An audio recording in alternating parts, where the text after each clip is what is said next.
here today. I'm just saying that a lot of times it is those who work closest to the front entrance of a school when there's a shooting like this who are among the first victims. And what a shame that we have perspective on this from other school shootings that we've had in our country. But, you know, we all know at this point, the collective, all of us know how these things go right now.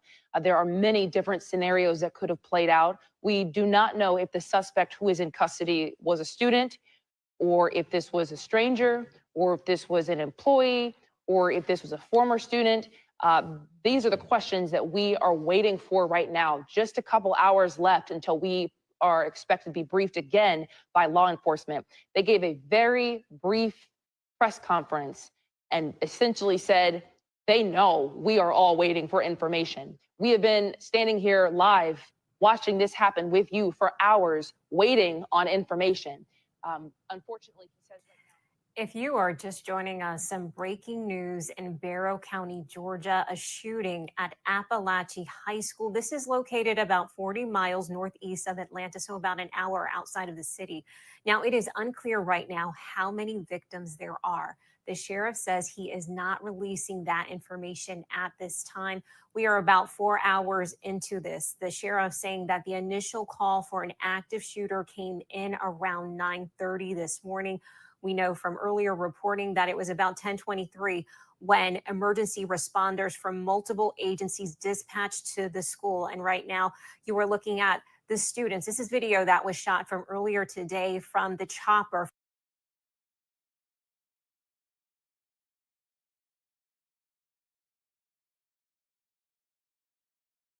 Waiting to be reunited with their parents. We know that staff is also there. Now, what we can tell you more about this is that a suspect is in custody. Georgia Governor Brian Kemp has directed all available state resources to respond to this incident. And the White House says President Joe Biden has been briefed by Homeland Security as this investigation continues unfolding. We, of course, will bring you new information as it becomes available. You are watching Local News Live. I'm Nicole Newman.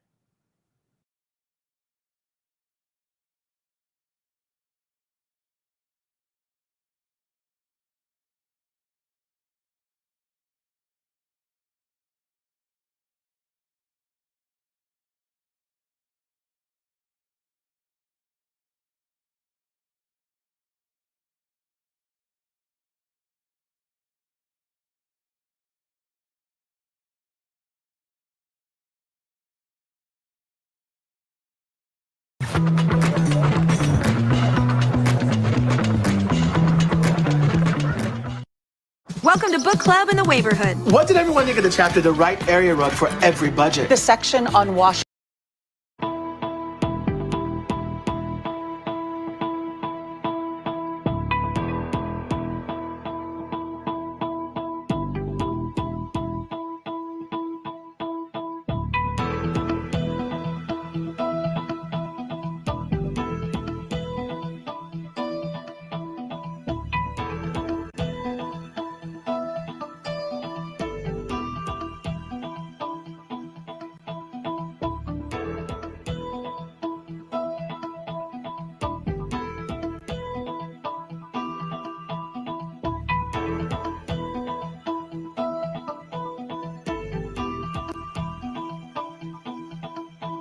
When threats are made against any election worker, the impact reverberates throughout the entire community.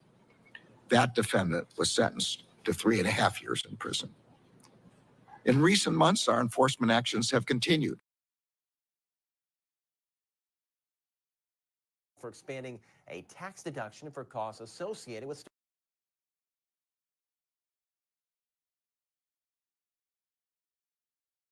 knew earlier this morning. And you talked about that medical helicopter. We even saw one live when Molly was reporting just a short time ago, still arriving out there at Appalachia High School. And so this is a situation that while police say is contained, it is still ongoing, still taking place. We know law enforcement are still out there on the ground going through this situation and this investigation piece by piece, because this is something that everyone in that community will no doubt want to be done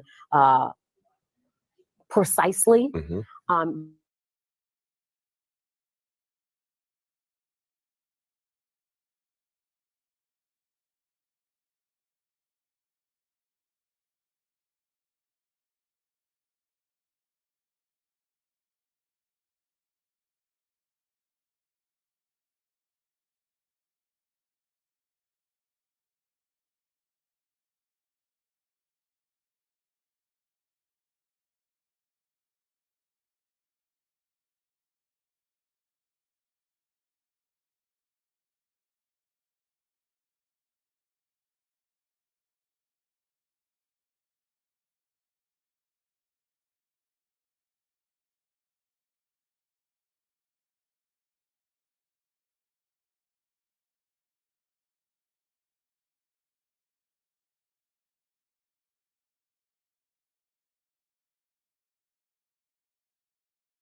Hundred students about an hour or so outside of Atlanta. But as I mentioned, you have seen law enforcement come from all over, really not just Atlanta area, but beyond. Law enforcement and state officials, as the governor mentioned earlier, he is directing all necessary and available state resources to the school to respond, especially considering how serious of a situation we know this has grown to be. So you no doubt are seeing a lot of law enforcement there from all across our state. And Jonathan, you mentioned that this is about an hour or so away from Atlanta, yet and still we are learning that Atlanta public schools are adding extra security, doing extra work to make sure that their families have a little bit of peace of mind as this situation unfolds in our metro Atlanta community. And so that's something that we are likely seeing across the state as this unfolds. And we know so many things that happen to one of us happen to all of us. And so we are certain that these other school districts are keeping Barrow County schools in their thoughts and prayers and reaching out to assist in whatever manners they can as well with this process that's going to be ongoing for the district handling this situation in the days, weeks, and months ahead. And when you hear about these types of calls, and we do often sometimes in our business, and you all do as viewers, you hear about active shooters, you hear about lockdowns, and you just hope and you pray that this is not the case. Unfortunately, today, when we heard from law enforcement after they got to the school around 10 o'clock this morning, they realized this was a very serious situation. This was an active shooter. And as we're learning within the last 30 minutes or so, this was perhaps bigger and more dire of a situation than any of us thought, just looking at this earlier. And I think from the coverage that we had earlier in the afternoon or earlier in the morning, I think there were signals that this could potentially be even worse than people would hope or imagine, just by the sheer volume of law enforcement response that we saw out there on the ground. And when you hear the words hard lockdown, we hear different levels of lockdowns with schools, whether it is police activity nearby, schools may go on lockdown just for safety. But when you hear a hard lockdown, that is something that automatically triggers something in you that, you know, this is a very serious situation. Earlier in the day, NBC News reported that 2 people were dead and 4 injured. But again, now at this hour, CNN News is reporting 4 dead and about 30 injured. So this information is continuing to develop and update. We did hear from the sheriff not too long ago. The sheriff keeping a lot of information close to the vest at this point, not sharing many details, including information about those who may have died and those who were injured. again, we are hoping and expecting to hear from the sheriff once again, maybe around 4 o'clock. And he said that he hopes that he may be able to share more concrete information at that point. Our Molly Oak is still there at the school. She's been there for hours now. Molly, we know when this all started to unfold this afternoon, there was a heavy police presence. A lot of those students were still on campus waiting to be reunited with their parents. Can you describe where things are right now? Are we still seeing the large presence in terms of students and law enforcement? Yeah, Jonathan, I'm actually going to stay off camera while I speak with you all just so you see this scene. We are directly across the street from the school, and typically when we have breaking news like this, we see a really heavy police presence when we first get here, and we arrived hours ago, and then that starts to dwindle. It has not dwindled a bit. If anything, we've seen more law enforcement show up. Even when the photographer and I were driving here, we passed probably about a dozen police officers, law enforcement passed us on their way to the school. That has continued to happen. The only thing that we've seen maybe moving in and out fluidly, we've seen a couple of helicopters since we first got here, but we are talking about multiple agencies. The GBI telling us that this is local, state, and federal, all part of this investigation. I have seen police and sheriff's offices from multiple counties here, along with GBI and FBI as well. So we know this is a mass investigation. And we've said this before, I'm going to say it again. Not only do we have a ton of law enforcement here, but the one thing that is competing with that right now, with the amount, is the amount of loved ones that are showing up on scene. Now, we have seen significantly less since we've been here, probably in the past 30 minutes or so. When we first arrived here, we saw people basically just parking their cars wherever they could find a spot, grabbing their stuff and just walking. I talked with one woman who said she parked and walked 2.5 miles just to try to lay some eyes on her neighbor's child, because that neighbor was about an hour away. We've talked with grandparents, parents, loved ones, again, neighbors. So this is really impacting the entire community out here, Jonathan. Our Molly Oak live for us. Thank you so much for giving us an update. As Molly said, this is really what it has looked like for the last 3 or 4 hours, as police have again reiterated that this is still very much early. In fact, the sheriff said it may take several days for them to really get to the bottom of the initial answers as to what happened here. That's right. And in our speaking with Molly, you know, we have been hearing different stories from family members and loved ones out there on campus. That neighbor that you heard Molly speak of, saying that the student she was there to just check on, to lay eyes on, being interviewed along with so many others right now by the Georgia Bureau of Investigation. And that is just a piece of this investigation that will take days or weeks or months for law enforcement to shore everything together, to answer all of these questions, to dot all these I's and cross all these T's, to get answers for the community about what took place here today. And again, the priority right now, according to the sheriff, of course, getting some of these parents who are at these schools waiting in traffic perhaps to get reunited with their students, getting them reunited. That, I mean, as a parent, you just obviously know that that is priority. You want to make sure that your child is okay. But as we're hearing, some 30 injured. You would assume that a good number of those are students. We don't know the breakdown of students, staff, teachers, but again, everyone in that school perhaps knows someone who might have been affected by this. This is not a huge school, 1,900 students, which is, of course, a big high school, but you would imagine that everyone perhaps knows someone who might have been affected by this. Yeah, and when we talk about checking on your loved one, hearing from a text message or getting a phone call certainly doesn't feel like enough in a situation like this. People want to see and hug and hold their loved ones following something like this. And unfortunately, according to reporting that we are learning today, some people will not be able to do that tonight. CNN reporting 4 dead, about 30 injured. And again, these are numbers that we're continuing to watch because they have shifted some during the day. And we are working to get more concrete information, more details for you. But again, we are thinking that we may not get any information from the sheriff's office again until the 4 o'clock hour. That's about 3 hours from now as we're approaching, well, maybe two hours from now as we're approaching 2 o'clock here. And so again, we will be following that. We have several crews on the ground across Metro Atlanta working this story to get you answers, because so many people are really just asking so many questions, why and how.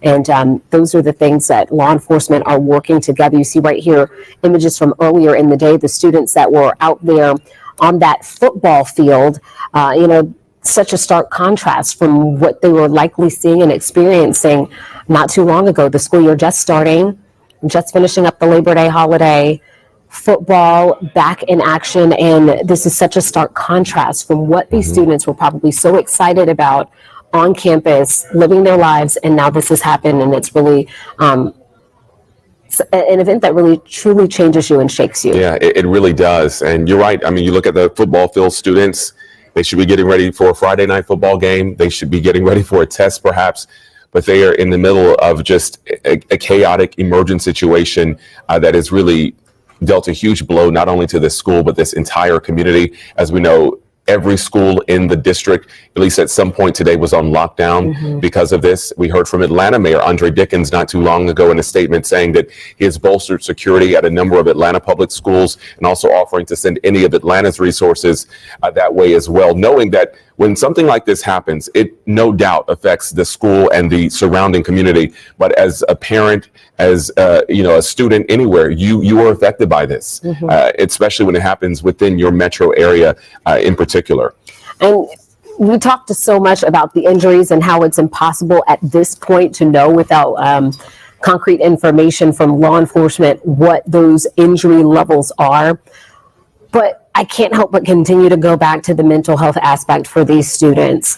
Some of them already reporting from family members and friends with our Molly Oak that they heard the gunshots across the hall. Some of these students may never have even heard gunshots before. And this is something that will be etched in their brains for the rest of their lives now. And so we are certainly thinking of these students and sending them our strength and support, because this is something that is going to be dealt with as an ongoing issue for the remainder of the school year and for the remainder of their lives as these students try to figure out how to move forward, as well as the staff and the teachers and the administrators there. Your school family is your family. You're with these people day in and day out for months on end. And in a community like Winder, you get to know each other. You know that your neighbors, everyone knows each other. And it's unimaginable, as you mentioned, that so many people there will have some sort of connection to what unfolded today. And you wonder if perhaps the person that you had class with or that you know well, or a teacher, is affected by this, because at this point we have not had any confirmation of the ages or the names or grade levels of any of the people who've been impacted. So for a lot of these students who are leaving today, they are left with just so many questions, left with heartbreak. But again, a lot of questions, wondering if perhaps their friend, someone they care about, someone they love, one of their teachers, is one of those impacted and perhaps even dead from this tragedy. Yeah, and it's hard to say at this point, because we heard from one of the neighbors of a student that this may have taken place on the 10th grade hallway, but that student was a senior. And so it's even impossible with the limited information that we are getting on the ground to know who all may have been impacted. We don't know if there were staff members, teachers, students. We don't know the ratios of who may have been impacted here. So again, hopefully that is information that we will be able to bring to you in the next 2 hours or so when we hear from the sheriff's office once again. But again, as we talk about this situation, we know that this investigation is going to take quite some time.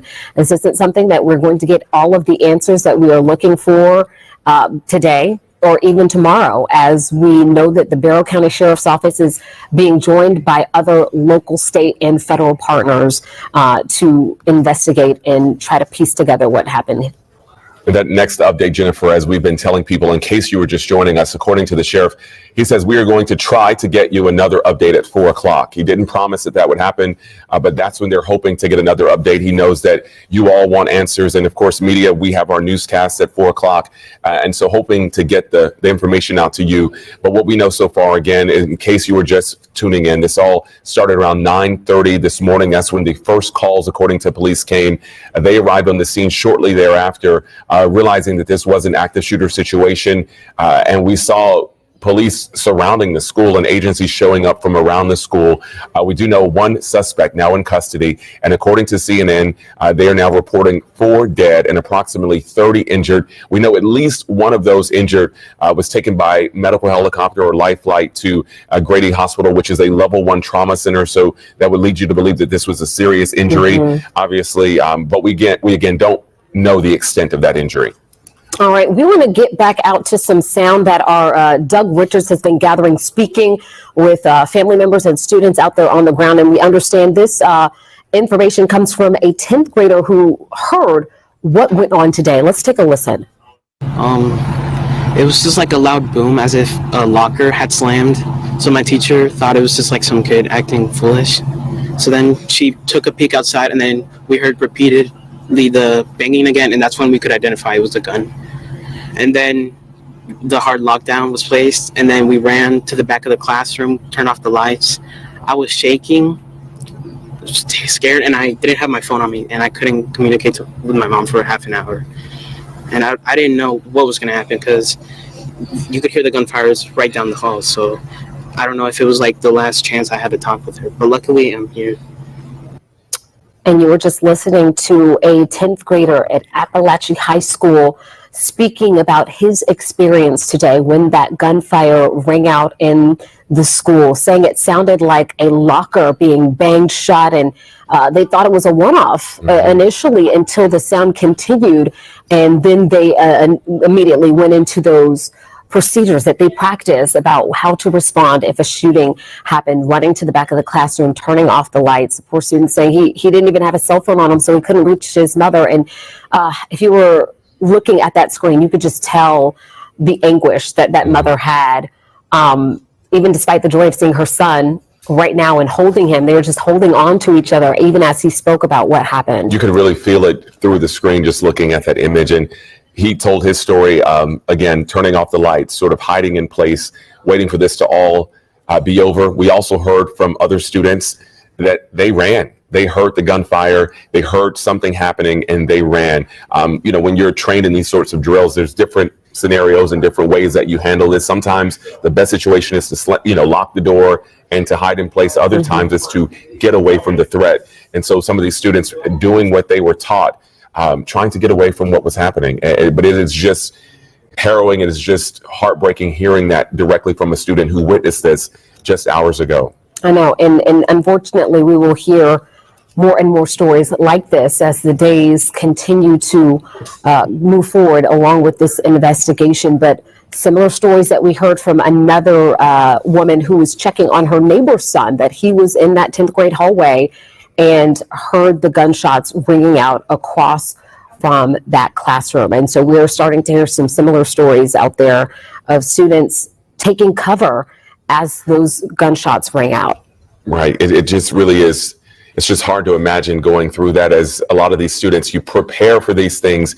You hope that you never have to actually do it in real time and in real life when a situation like this is unfolding. You're taking a look from above of our sky tracker. This was earlier, shortly after this happened, when a lot of the students were released out onto the football field. A lot of them at that point didn't know exactly what was going on. You can see, if you look lower in the picture, I believe that's a stretcher, one of many that we saw there on the scene.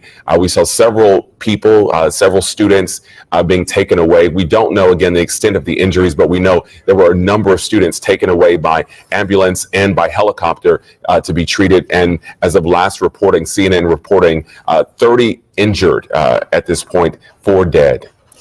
And that's a number that has shifted as we have continued to follow this story for you today. Earlier in the day, NBC News reported 2 dead and 4 injured. But again, that number has increased to what CNN is reporting now was 4 dead and 30 injured.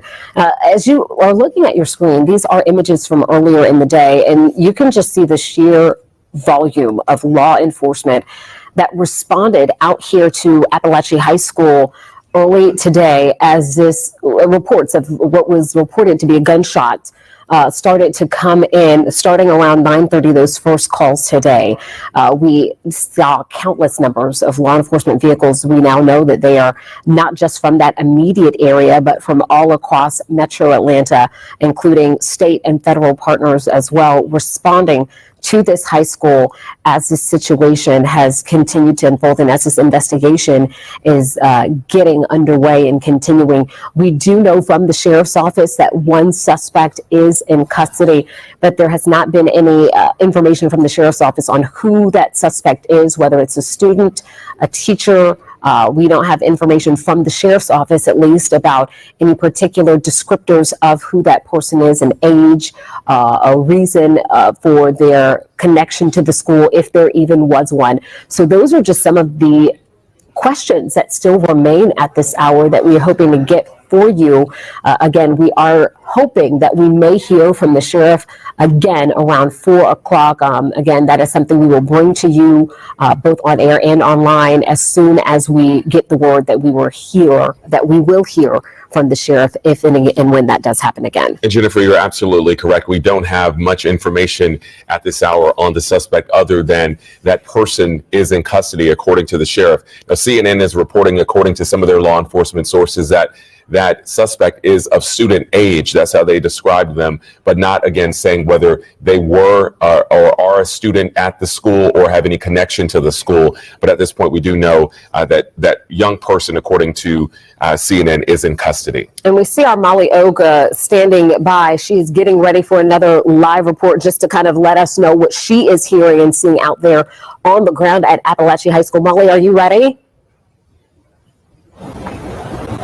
Hey guys, so we've talked about the amount of law enforcement out here. We've talked about the amount of parents out here. Well, now we're seeing students and talking with them as well. I just talked with one kid. He's a 10th grade student. He told me he heard the gunfire. I'm going to step aside because we are right across from the high school. So you can again see just all the amount of law enforcement that's here. Gwinnett County even passing me now. So again, local, state, and federal all here today. But that 10th grader telling me that he started hearing gunshots. His teacher told them to get down and get in the corner. He recounted that he was just about to go to the bathroom, and the words he told me were, "I thought I was going to die." It's tough for me to talk about this one because I have shared a lot of hugs off camera right now with parents and students who are okay, but we know there are some parents who are not getting that news. That student did tell me that he knows a couple of the people that were shot. He's worried that one of the people he thinks was shot is also one of the ones that died. So our thoughts and prayers are going out to not only the students, the staff, the faculty, but the parents and really this entire community. Because as we said, it's not only parents that are coming out here to come check on the kids, it's neighbors, it's grandparents, it's loved ones, it's friends. We talked with one neighbor who said she walked 2.5 miles just to come and check on her friend's kid to make sure that he was okay and just lay some eyes on him. She had told me that he was in the principal's office and the principal told him to run and not look back. We've talked with other students and parents who have said that they heard the gunshots, parents getting the text from their kids, not even wanting to believe it's real, and then questioning if they were going to get to see their kid. They're finally getting to see and touch and feel that they're okay for some parents out here, but there is a ton of emotion. I think we have some sound from you for some of those students. I want to toss that now if we can get that.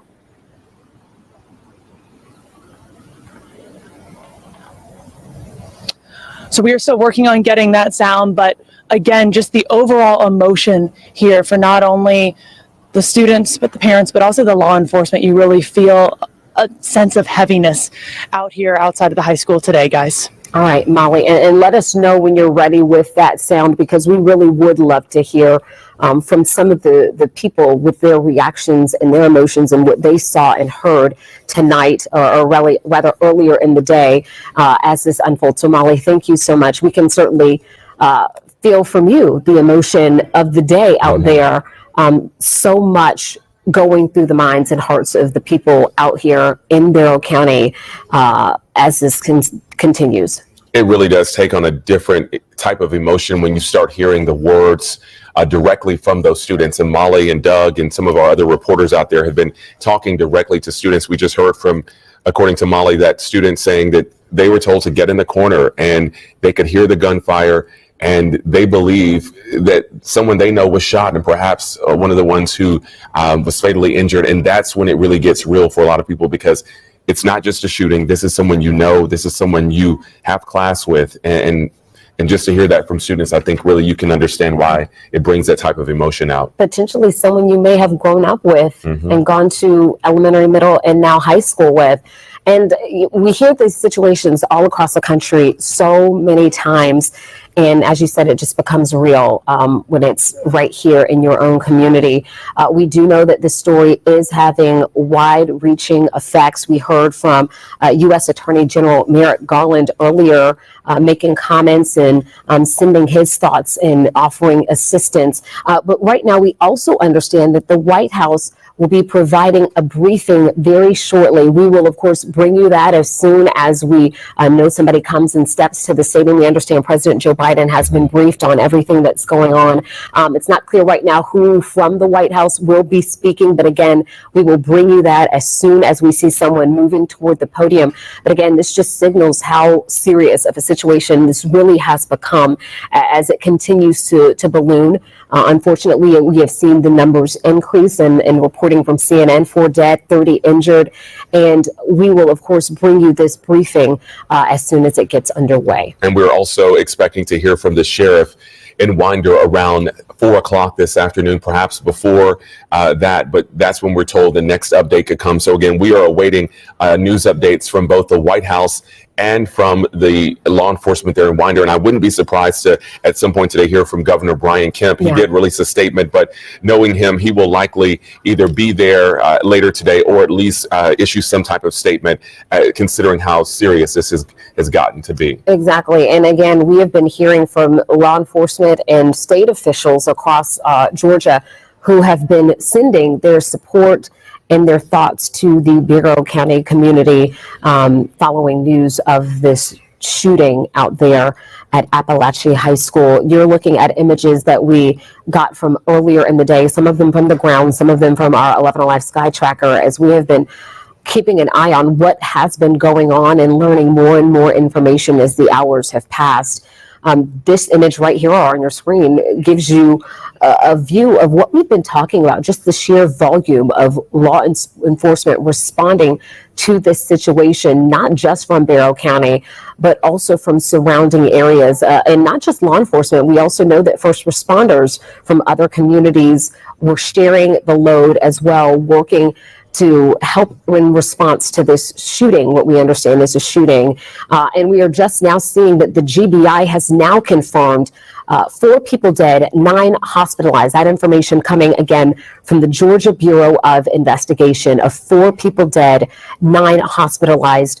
We heard earlier in the day from Grady Hospital that they had at least 1 person who had a gunshot wound that had been transported from Barrow County to Atlanta for treatment at Grady Hospital. And again, we are just working to get you new details, new information, piece by piece, as it continues to come in and be confirmed. And as you mentioned earlier, Jennifer, we don't know the extent of those injuries. 9 hospitalized would lead you to believe that there is some type of injury where, of course, they would need to be seeking medical care, but there could have been other students who were hurt, perhaps in the chaos of running. We just don't know. So that could be perhaps why we saw some of the larger numbers with 30 injured, according to CNN. But again, the latest information from the GBI that we can confirm: 4 dead, 9 hospitalized, and the suspect, again, if you were just joining us, is in custody. We do not know any details about who that suspect is or any details about what led up to the shooting today that happened, according to police, around 9:30 today.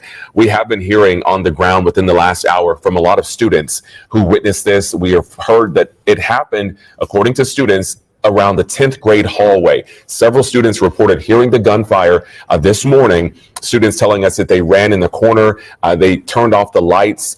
Many of them ran for cover if they were in an area where they could do so. But this is all contained, according to police at this point. And now the investigation really starts as to what happened here, why it happened, and interviewing those students who are still at the school is a big part of figuring all of that out. And you mentioned those interviews. We heard from a neighbor who was checking on a friend's child out there at Appalachia High School that the GBI is, in fact, interviewing students out there at this hour. We know that the unification process has begun and that some family members are being reunited with their students, but we also know that some students are being held back so that they can, in fact, be interviewed so that the GBI can learn from those students what they saw, what they may have heard, what they may have viewed, and any sort of information that they may have that can help with this investigation. So we are learning that some of that is undergoing and in process out there at Appalachia High School. And again, we are still waiting to hear from the White House, I believe we're going to go straight to the White House for an update from the White House. Let's listen in. Yet another horrific shooting. Now, as a parent myself, I know the anxiety that comes with sending your kid out into the world every day, living with the real fear of the worst can happen. So please know that our hearts are with those families in Winder, Georgia, who are forced to face this act of senseless violence. I want to let you know that the president and the vice president have both been briefed, and his administration will continue coordinating with federal, state, and local officials as we receive more information. We're grateful for the brave first responders who are on the scene, and we stand ready to provide support as needed. As the president has said time and time again, this is not normal. This is not normal. Students and teachers deserve to know that their schools are safe. They should focus on learning, not lockdowns. While the president and vice president have taken historic action to reduce gun violence, more must be done to keep our schools and communities safe. We continue to call on Congress to do something, We need universal background checks. We need ban assault weapons and high-capacity magazines, require safe storage of firearms, invest in violence prevention programs, and pass a national red flag law. Enough is enough. And I cannot say this enough, which is enough is enough. We cannot allow this to happen in our communities. We cannot allow this to happen in our schools. So we have to do everything that we can to keep our children safe, to keep the people who are supposed to protect our children, who are they supposed to learn from, safe. And enough is enough. Congress needs to act. Now, turning to my colleague from NSC, who's here to discuss the latest Biden-Harris administration actions today against foreign actors attempting to covertly influence our elections and undermine confidence in our democratic institution. Admiral John Kirby will discuss the coordinated actions we are taking in addition to other foreign policy news of the day. Admiral? Thank you. And you have been listening to Karine Jean-Pierre, the White House press secretary, speaking about this unfolding shooting at Appalachia High School. Right now, we have confirmed with the GBI that 4 people are dead and 9 hospitalized. And the White House press secretary saying that their hearts are with families, that President Joe Biden and Vice President Kamala Harris have been briefed on the situation. She called this a senseless act of violence, saying that she is grateful for first responders, but also saying that this is not normal and that more must be done. She said enough is enough and called on Congress, saying they need to act, and also mentioned some specific things like universal background checks and violence prevention programs that do need to happen. But again, that's what we are just hearing from the White House press secretary in response to the shooting at Appalachia High School in Barrow County, Georgia. And just as the press secretary was speaking, President Biden and the White House also releasing a statement reiterating some of the same things that he said, really saying that what should have been a joyous back-to-school season in Winder has now turned into another horrific reminder of how gun violence continues to tear our communities apart. The president going on to say, in part with this statement, students across the country are learning how to duck and cover instead of how to read and write. We cannot continue to accept this as normal. And that is what we heard from Karine Jean-Pierre saying twice, reiterating this is not normal. But sadly, this has become something that some of us have become all too familiar with seeing, as we have seen yet another school shooting happen, this time right here in our community. And again, we do want to reiterate that we are just confirming within the last 30 minutes or so with the GBI that 4 people have lost their lives today at Appalachia High School as a result of this. 9 people hospitalized. We do not know at this hour the extent of the injuries of those who have been hospitalized, but we are working to gather more information. We heard from the sheriff earlier today. Not many details given there, but we are expecting and hoping that we will hear from the sheriff once again around 4 o'clock, and we'll of course bring you that briefing as soon as it begins, just as we did with that briefing from the White House. And Jennifer, you mentioned earlier a lot of people who've been watching our coverage and who were tuning in just a few hours ago. You could see just how serious this was. It seemed, sort of every 15 minutes we would see, another sort of group of law enforcement show up, more ambulances. We saw the medical helicopters, leading us to believe that this was a lot more serious than the initial call perhaps suggested. And again, these numbers really underscoring that 4 dead, 9 hospitalized, perhaps more than that even injured, according to some other reporting we've heard. But this time, 2:25, this has been unfolding since about 9:30 this morning, and there's still a lot of answers we don't have, and we may not have those answers today, and maybe not even by the end of this week. The sheriff suggesting that this is still very early, still very fluid, and he said that he may be able to give some additional information when they talk to us around 4 o'clock. But at this point, we're just going to have to wait and see what else we learn today. We have learned from the sheriff's office that 1 suspect is in custody. We do know that.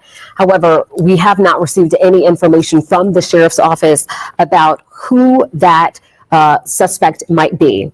We don't have any concrete information, at least not from the sheriff's office, about if this person is a student or not, if this person had any connection to the school. We do not have any of those details at this hour. But once we do learn them, we will, of course, share them with you both on air and online. But that's just one piece of this that we are waiting and hoping to hear soon as more and more people are hopefully being reunited with their students out there on Appalachia High School campus. And we do know that some of those students are being held back in order to assist in this investigation, to speak with members of law enforcement, particularly with the GBI. And again, this is something you see right here on your screen, this visual from earlier today, the sheer number of students that were evacuated out of that school, taken to the football court, or the football field there for a safe space until they could be reunited. And so that is underway right now. We have heard from some family members and friends who say their student is being interviewed. And again, that reunification process is also underway. We've heard from our Molly Oak out there on the ground with one parent at least saying that she walked 2.5 miles just to get to the school to make sure that her child was okay. We've heard that, and we've heard neighbors stepping in where perhaps parents could not get to the school as quickly, and neighbors saying, I'll go check on your child just to make sure they're okay. Parents, again, have been allowed for the last couple hours or so to go and reunite with their students. Sadly, some of them won't be able to do that, as we have heard that 4 dead and 9 hospitalized. We don't have the breakdown on how many of those who are injured or those casualties are students. But what we have been hearing for the last hour or so, direct accounts, direct stories from students who were nearby or in the 10th grade hallway and heard the gunfire. Perhaps some of them even saw this unfold. One of the students we just heard from about 30 minutes ago said that he could hear the gunfire. He ran into the corner. The teacher turned off the light and they waited for this all to be over with, not realizing just how horrible this would turn out to be. That student also saying that he was about to go to the bathroom, but he didn't, and he hid in the classroom. And other students earlier in the day saying that they ran because they didn't know what was going on. So we're starting to hear more firsthand accounts as these stories are also being shared directly with law enforcement as they try to figure out the exact details and the timing of how this unfolded. And Jonathan, not too long ago, we heard from a student holding on to his mother, a 10th grade student, sharing his account of what he experienced today, hearing those gunshots in the hallway. But you could just see them holding on to each other. And I think that's what so many families will be doing tonight, those who can. And unfortunately, we know there are those who will not be able to do that tonight, with the GBI now confirming 4 people have been killed. As we heard from our Molly Oak, who is still there on the scene, a considerable police presence still there. We do know, according to the sheriff, that the scene there at the high school is contained. They have the suspect in custody, but their investigation still is very much starting. They need to figure out many more details. They're collecting evidence. They're talking with students. So I would assume that they're going to be there for a long time. This is still early. Even though this happened hours ago, they still have a lot of people to talk to and a lot of ground to cover as they try to figure out what happened, perhaps even reviewing if there were any sort of cameras in the school, what happened and how this happened and unfolded. And I'm just looking on social media. The GBI again has confirmed 4 dead, 9 people taken to what they're saying are various hospitals with injuries. There's no direct information, no confirmation about the type of injuries that some of these people have sustained. The GBI also tweeting out on or posting on X that the suspect is in custody and that person is alive. There seem to have been some reports that a suspect had been quote unquote neutralized, but the GBI saying that that information is inaccurate. So we can verify that a suspect is alive and in custody right now. Again, that information coming from the GBI. And perhaps we'll learn more about that suspect when we hear from the sheriff around 4 o'clock this afternoon. A lot of people had questions. In fact, our Doug Richards asked, is the suspect a student? Is it an adult? Is that person a student at the school or have any affiliation with the school? The sheriff saying he's not ready to answer those questions just yet, but that's a question that we have asked. We're also waiting to get more information about other schools that have been placed on lockdown earlier today. Every single school in Barrow County had been on lockdown right after this unfolded. The sheriff said one of their goals in the next couple of hours was to release some of those students. I guess they're going to do that, orderly, because they obviously don't want every parent in the district racing to the schools at once. So when we get updates on how that release and how that lockdown will be lifted at those other schools, we'll keep you updated on that as well. And of course, that is something that would typically be standard with any sort of situation, these lockdowns. And, Jonathan, we were talking earlier in the broadcast here that normally if there is something, we do hear about schools going into lockdown, even if it has nothing to do with the school. They may place a school on lockdown if there's police activity in the nearby vicinity, just to make sure that they're taking an abundance of caution. But earlier in the day when we heard the word hard lockdown, I think that was a signal to so many of us that this was a different type of situation, that this was more serious. And unfortunately, that has turned out to be true. The GBI confirming 4 dead, 9 hospitalized at various hospitals across our metro Atlanta region, if you're just joining us. And again, we have learned that a suspect is in custody, that person is alive, but we don't have any other confirmed details about who that suspect is. We are expecting to hear from the sheriff's office, hopefully around 4 o'clock. We did hear from the sheriff earlier today, not many details shared with us at that point. The sheriff saying that he hopes to speak again around 4 o'clock and hopes to be able to provide more information and hopes to, at that point, be able to answer questions from the media. And we'll, of course, bring you that as soon as we get word that it is coming and as soon as we get word that it is about to take place. Again, the sheriff really the only one at this point authorized to speak on the investigation, but we have heard and received statements from Governor Brian Kemp along with Atlanta Mayor Andre Dickens, emphasizing the resources from the Atlanta area will be sent to this area, along with additional patrols being stepped up at Atlanta public schools in light of what's happened. We also, within the last 20 minutes, heard from the White House, from the press secretary, Karine Jean-Pierre, and others. But again, the only specific information about the investigation has been coming from the sheriff, and around 4 o'clock, he's expected to provide another update on that from Winder. Again, as I said, I would not be surprised to hear from Governor Brian Kemp again this afternoon as well. I think that is something that we will likely get at some point later on this evening. And of course, we'll bring you that both on air and online as it comes in from Governor Brian Kemp or anybody else. We will share those thoughts and those messages with you as well. Jonathan, you mentioned that the White House mentioned this during a briefing not too long ago. We brought you that live here just a few moments ago. The press secretary, Karine Jean-Pierre, saying that their hearts are with families President Joe Biden and Vice President Kamala Harris have been briefed on this ongoing situation, calling this an act of senseless violence, saying that they are grateful for first responders and all the hard work that is being done in response, but saying that this is not normal and more must be done.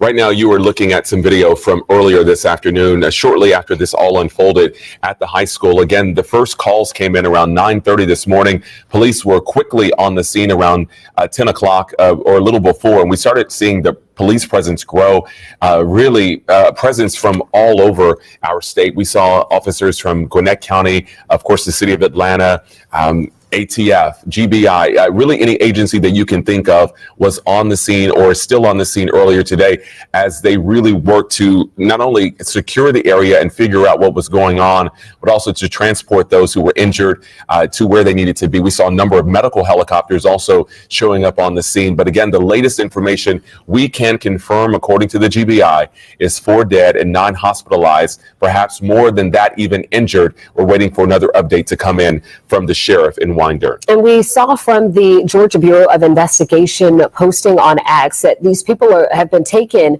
to various hospitals. We know from Grady Hospital earlier in today that they have at least one patient who suffered a gunshot wound from Appalachian High School.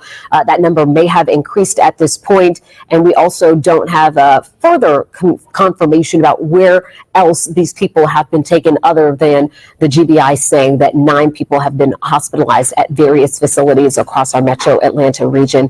We will bring you that information as soon as we get that confirmation. But right now, what we do know is that families are being reunited with their students, both at Appalachian High School, but also that's working to be done at other schools in Barrow County, as well as other schools were placed on lockdown as a result of this ongoing situation.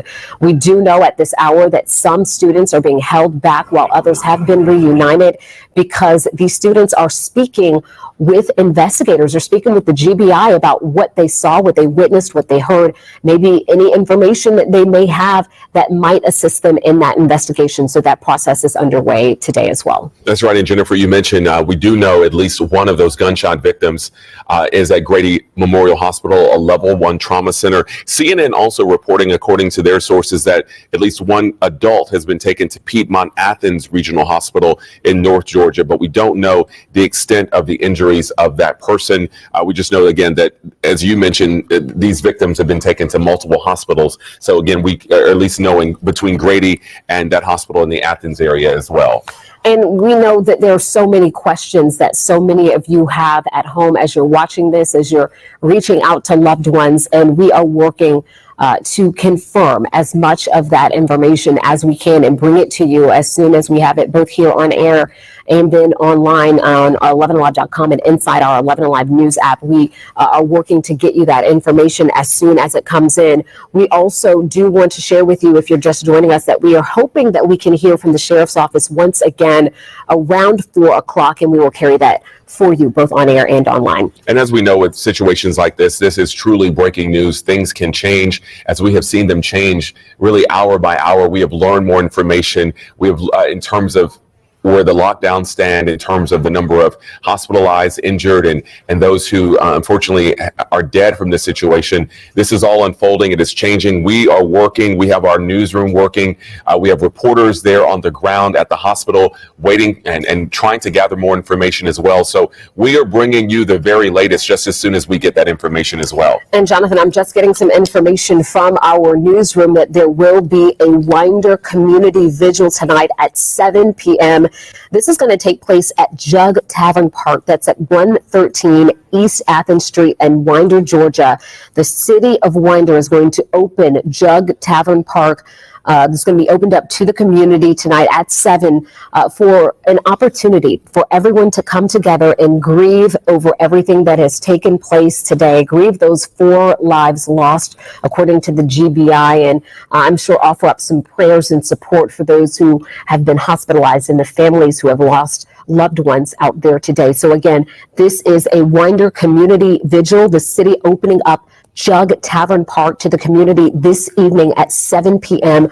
for that community vigil. So if you are one who is in that area or you'd like to travel to that area to offer your respects and to offer your support, that would be an opportune time to do it at Jug Tavern Park, 7 p.m. tonight. That is 113 East Athens Street in Winder, Georgia. Yeah, and you can imagine that a lot of comfort, a lot of prayers, a lot of support will be needed in that community, not just tonight at this vigil, but beyond in the weeks and months to come after something like this. Just, you know, it really does rock the community for an incredible time. I want to go out right now to 11 Alive's Doug Richards. Doug, you have been there at the high school really for a couple of hours now. You've been speaking with students and with some of the parents out there. What else are you learning? Well, we're learning that the students, based on their own characterization of what happened, had a very traumatic experience, and that there was, as some of them said, hard to know initially what was going on. When they heard the initial gunshots, it was hard to know exactly that that's what that was. But then we talked to some students who were in a classroom adjacent to where at least some of the shooting took place, and they had very traumatic experiences. Hearing the gunshots, not really knowing whether the gunshots were going to get closer to them, but recognizing that it was gunfire, seeing signs on the displays that are in each classroom that said that they were on a hard lockdown and indicating that there was a genuine emergency taking place. The teachers putting them into the lockdown protocol where they piled into corners of classrooms in order to sort of minimize the possible exposure as targets. We talked with the one young lady by the name of Zoe Gray, who described what she went through in her classroom. Was there ever any moment when you thought you were in danger?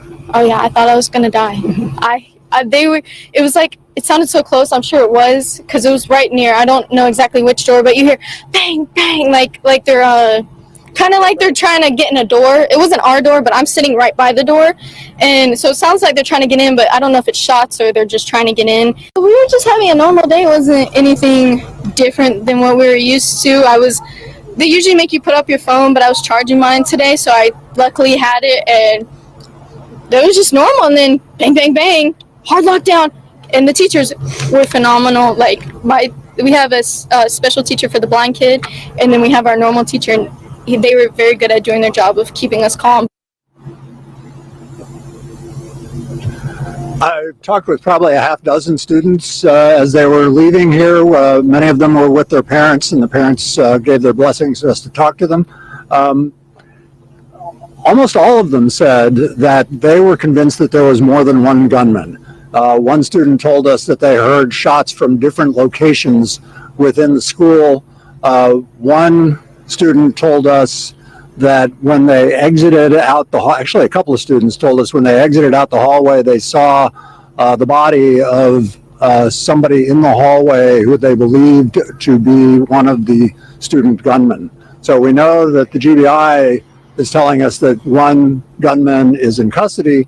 The students at least left here convinced that there was more than one gunman, and that there was and that one of them was killed by police in the course of the investigation. The authorities have not confirmed that, and the students are saying it just based on their observations. Student told us that the one person that they believed was a gunman laying deceased in the hallway actually had a firearm, which she described as an assault rifle, on the ground with him when they led the students past the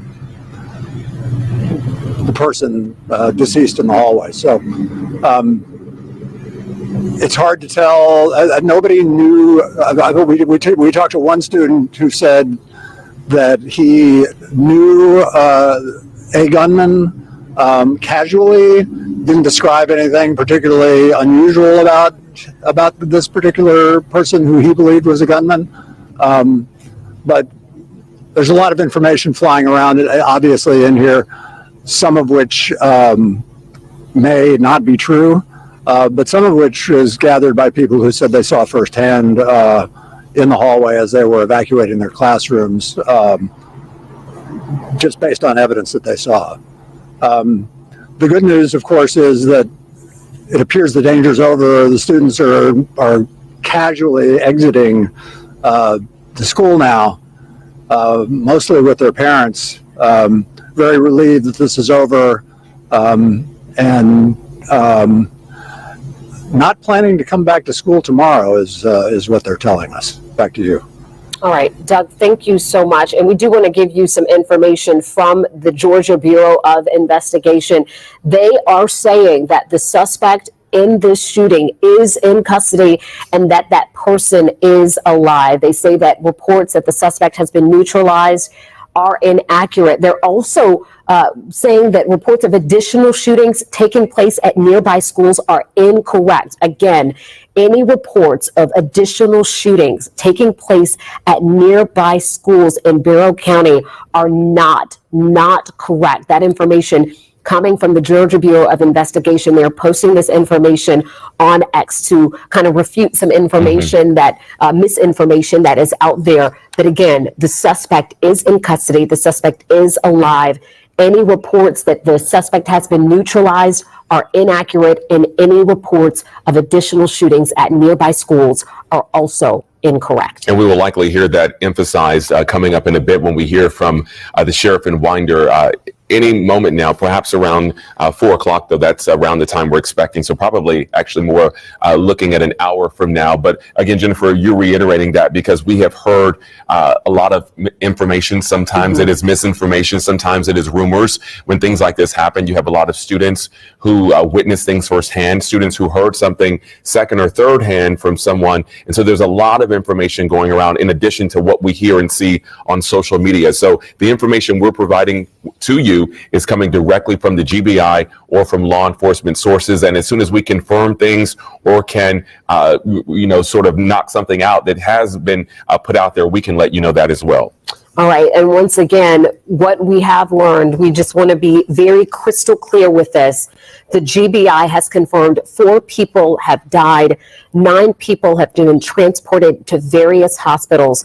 But the suspect is alive and in custody, and there are no shootings that have taken place as a result at surrounding schools. Jonathan, we've been talking about the reunification process going on, not just here at Appalachia High School, but also at other schools in Barrow County. Those processes are undergoing right now. They're underway as parents are being reunited with their students, because we know those other schools were placed on lockdown as well as a result of this shooting. That's right. At one point, every school in Barrow County was placed on lockdown.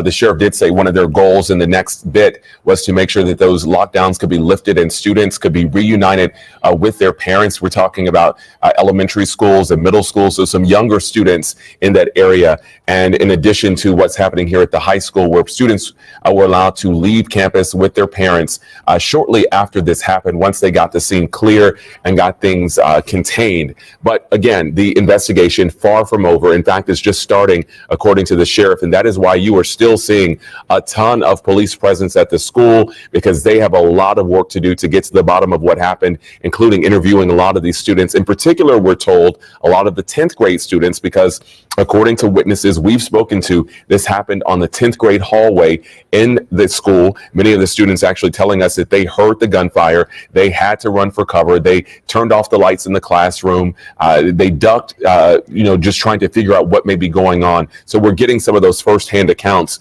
from students as really the hours go by. We also heard from a senior who just so happened to have a class on that 10th grade hall.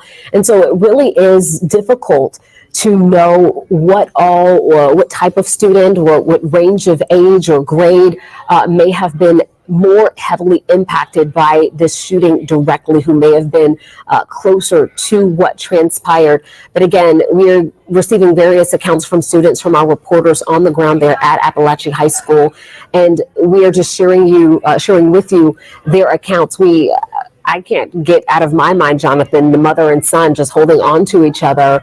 The mother didn't even say a word. She allowed her son to share what he experienced. He talked about it's sounding like a locker being slammed, and they thought initially that it might be somebody just fooling around in the hallway until the sound continued, and then they heard about the hard lockdown, and that is what drove all of the students to the back of the classroom, as you mentioned, to turn off the lights until they were able to leave. And we've said that this is something that students practice for nowadays, but practicing for something like this and it actually unfolding in your actual life is a completely different situation. Very different. Perhaps we can even get our producers to get that soundbite recue to run a little bit, because I think was so emotional, and I think gripping to really see that mom and her son right next to each other, really giving a firsthand account of what he saw, and then you saw her emotion just in her face, just listening and seeing the visual and the audio from that was just probably the most emotional thing I've seen so far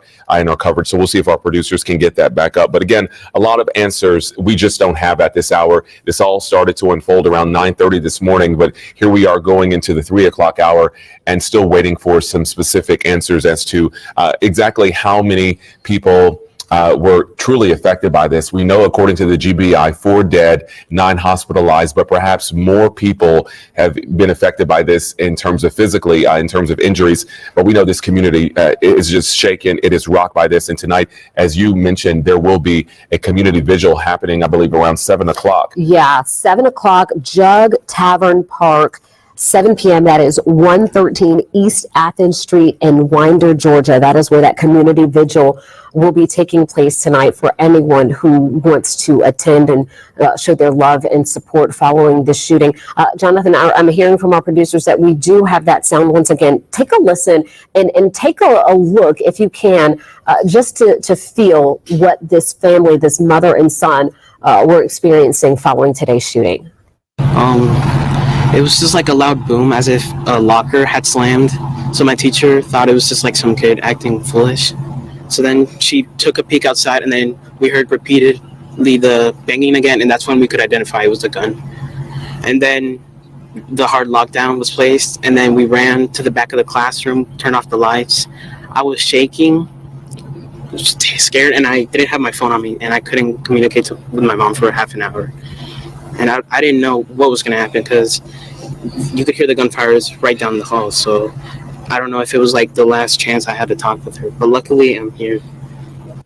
Luckily, he is here. And you could hear, as he was recounting those moments, the mom, you could just see it in her face, kind of reliving probably what she had felt just moments ago before she knew that her son was there and he was okay. And that is the story, that is the scene of so many parents who are showing up today. Some of them still showing up to the school, picking up their children. I would assume that many of them by now have shown up already. But for many who are not as fortunate as that mother to be able to hug their kids tonight, those are the people we've got to think about. A lot of people, a lot of family members affected by what happened. Certainly. And we've been hearing from our reporters there on the ground, speaking with students, speaking with family members, trying to get a hold of their students. Some parents telling us they walked for more than 2 miles to get to the school, because there is, as you see right here from earlier, such a heavy police and law enforcement presence there on the ground at Appalachia High School.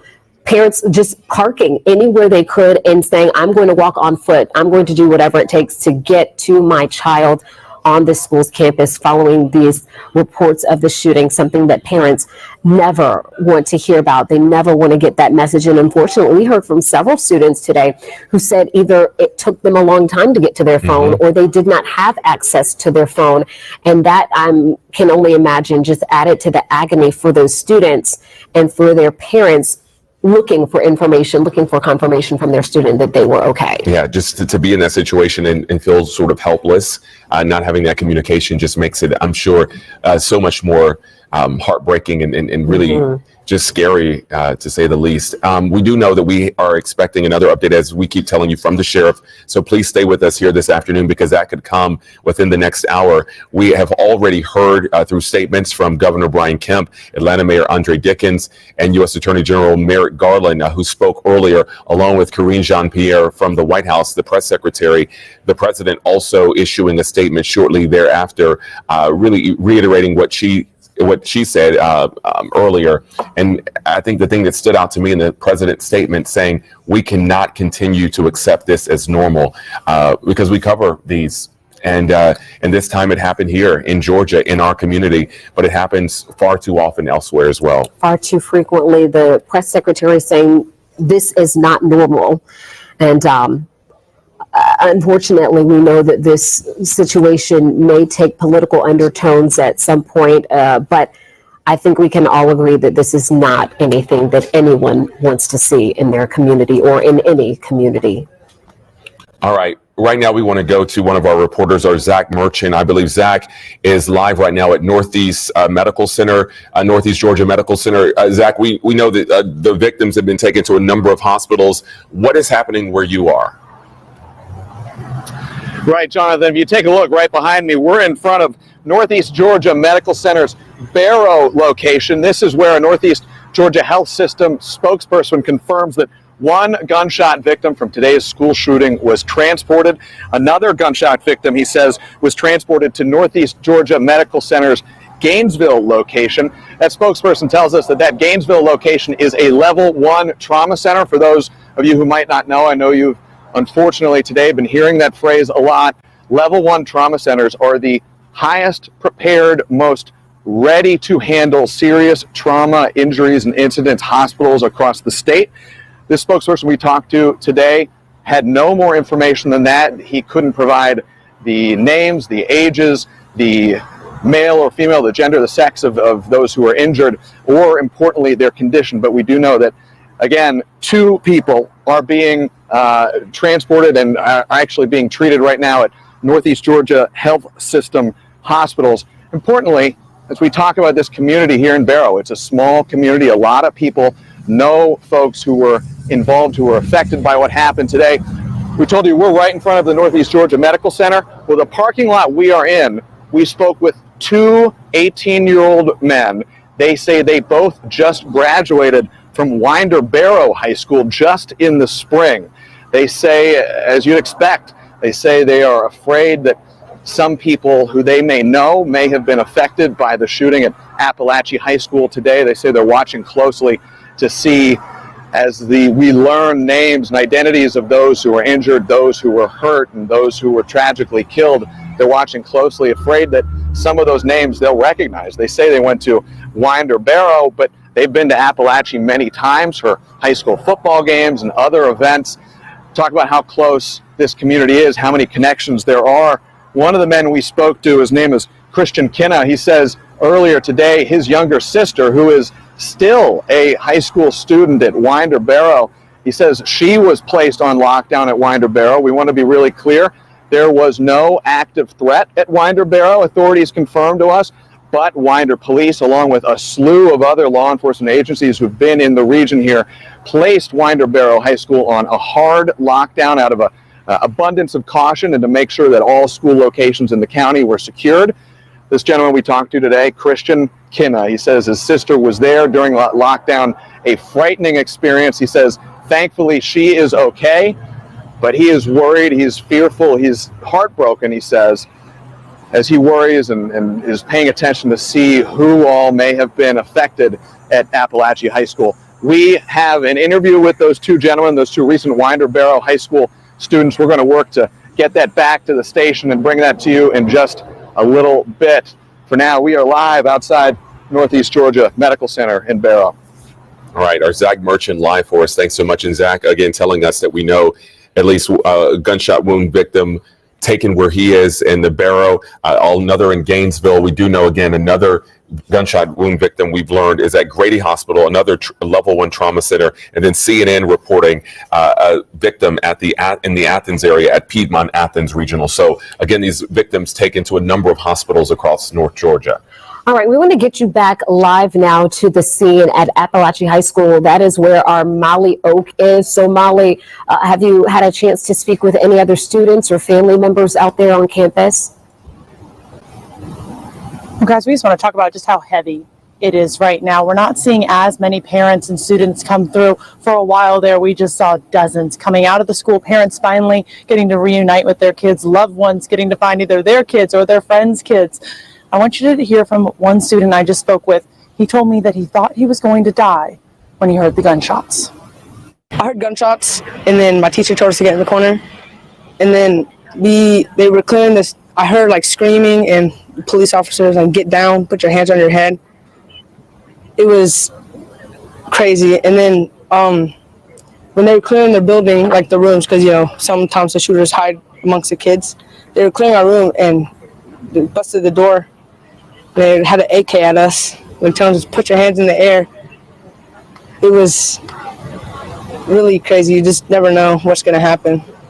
What was going through your head when all that happened? I thought I was going to die, and I was going to go to the bathroom right before it happened, and I'm so glad I didn't, because I would probably be dead right now if I did.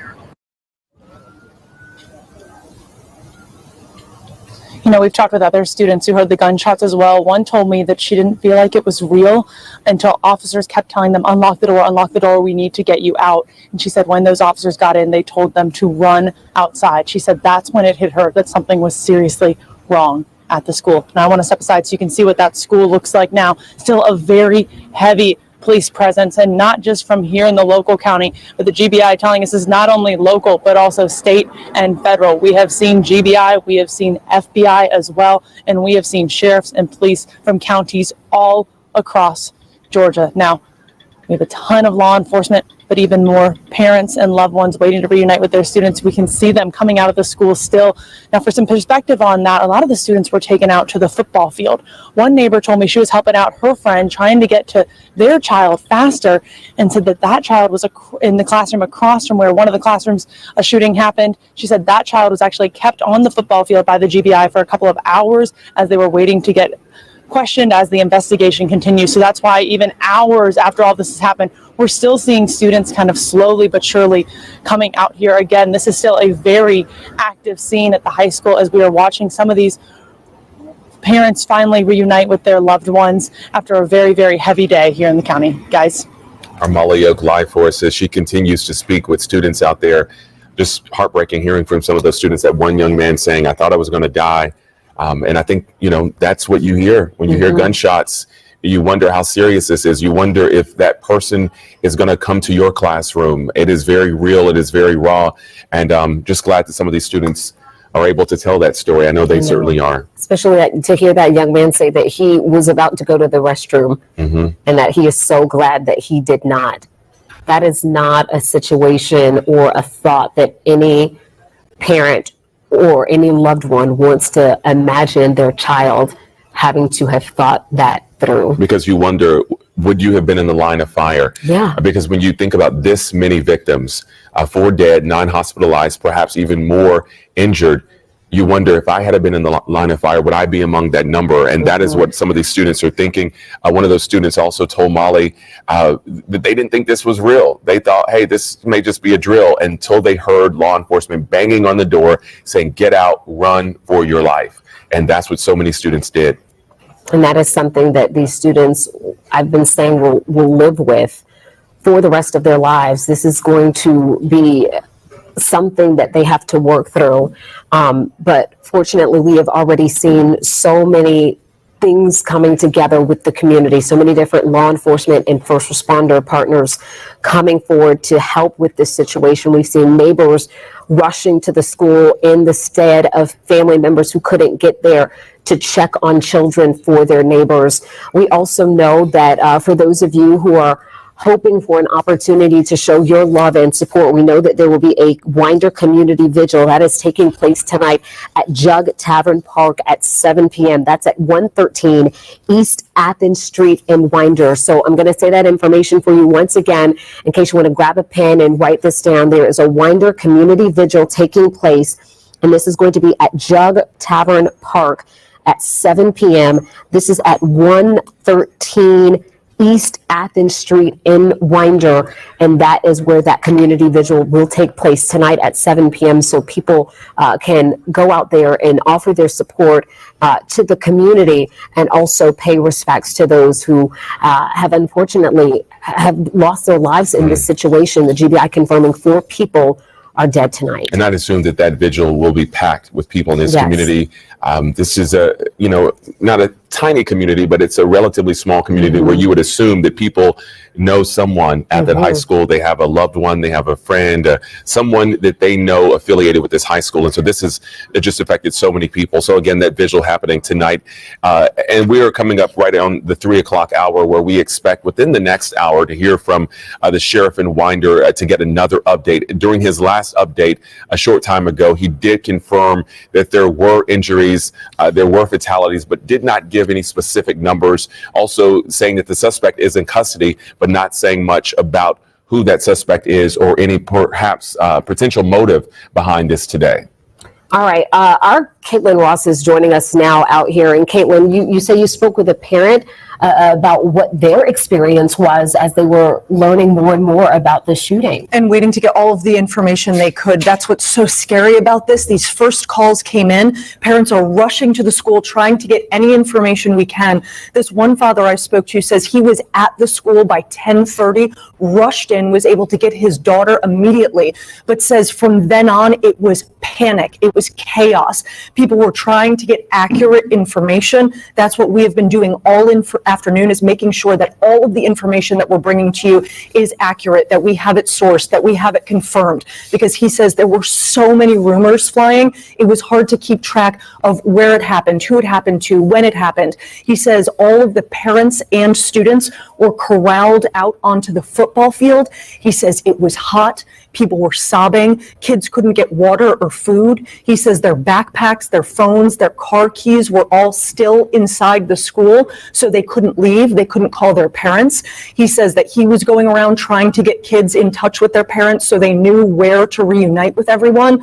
But he says it was a really difficult situation. And I just got off the phone with him 5 minutes. He's still on that football field. Take a listen. It was very unorganized. And the reason being is they weren't ready for this. Nobody's seen this coming. I mean, you don't really know what to do. So they kind of just have them all thrown in the field out here so they can make sure everybody's safe, I think. And what he said there that really struck a chord with me was, you didn't see this coming. You hear about this, but you cannot prepare for this type of horror. And he says that is what the kids and the parents are trying to wrap their minds around right now, that this happened in their community. And Jonathan, I think you made such an important point earlier when you said this is a small community. It's a tight-knit community. And as I was starting to hear from parents and educators and families there, they all know someone in that community. They are all connected to each other. And so that's why we're being so careful to make sure that the information that we're sharing is confirmed, because these rumors are flying. If you've been on social media at all today, you've seen 5 different stories of what could have happened. And so he really wanted to emphasize that he's grateful for the accurate information that's coming out, because the kids are getting really scared as they keep hearing these rumors that turn out not to be true. But in a situation like this, it's so difficult to keep track of everything. And something you pointed out that I think is interesting, we're seeing some of these aerial shots of all the students, but hearing that perspective of what's going on directly on the ground, not having communication, being tired, frustrated, not getting the answers, you can imagine for those students and parents how hard that is. Yeah, he says this is really going to be a hard reset moment where the school and schools across Georgia, across the country, are going to have to come up with a really firm plan, because he says that's where a lot of the frustration comes from, is that he didn't feel like they had a plan. He didn't feel like they knew exactly where to go or how to contact their parents or how to share information about what was happening. So he says, look, the school is trying their best. They're doing everything they can, but it's just really slow moving. And when it's that hot, they don't have water, they don't have access to their phones. It's really frustrating. When I was on the phone with him, I could hear police in the background, and they were really specifically telling people where to go, by which hallway, which teacher, when they were going to be dismissed. I do think this is important to highlight. He said police are taking this extremely seriously in terms of safety with dismissal. No child is being allowed off that football field without a parent and an ID of that parent. So they're checking the IDs of every guardian or parent who comes to pick up their kids against class lists. They have the gates locked.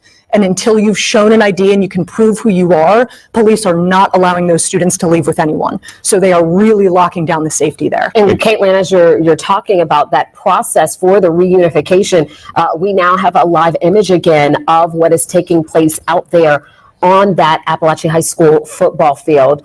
So we see small groups of people walking around that track. I want to interrupt because we have Vice President Kamala Harris live, I believe, talking.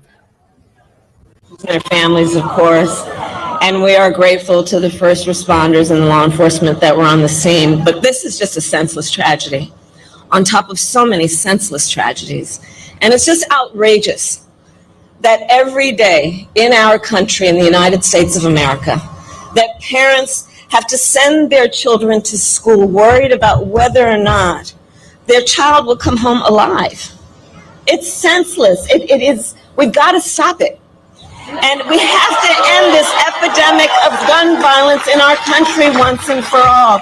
You know, it doesn't have to be this way. It doesn't have to be this way.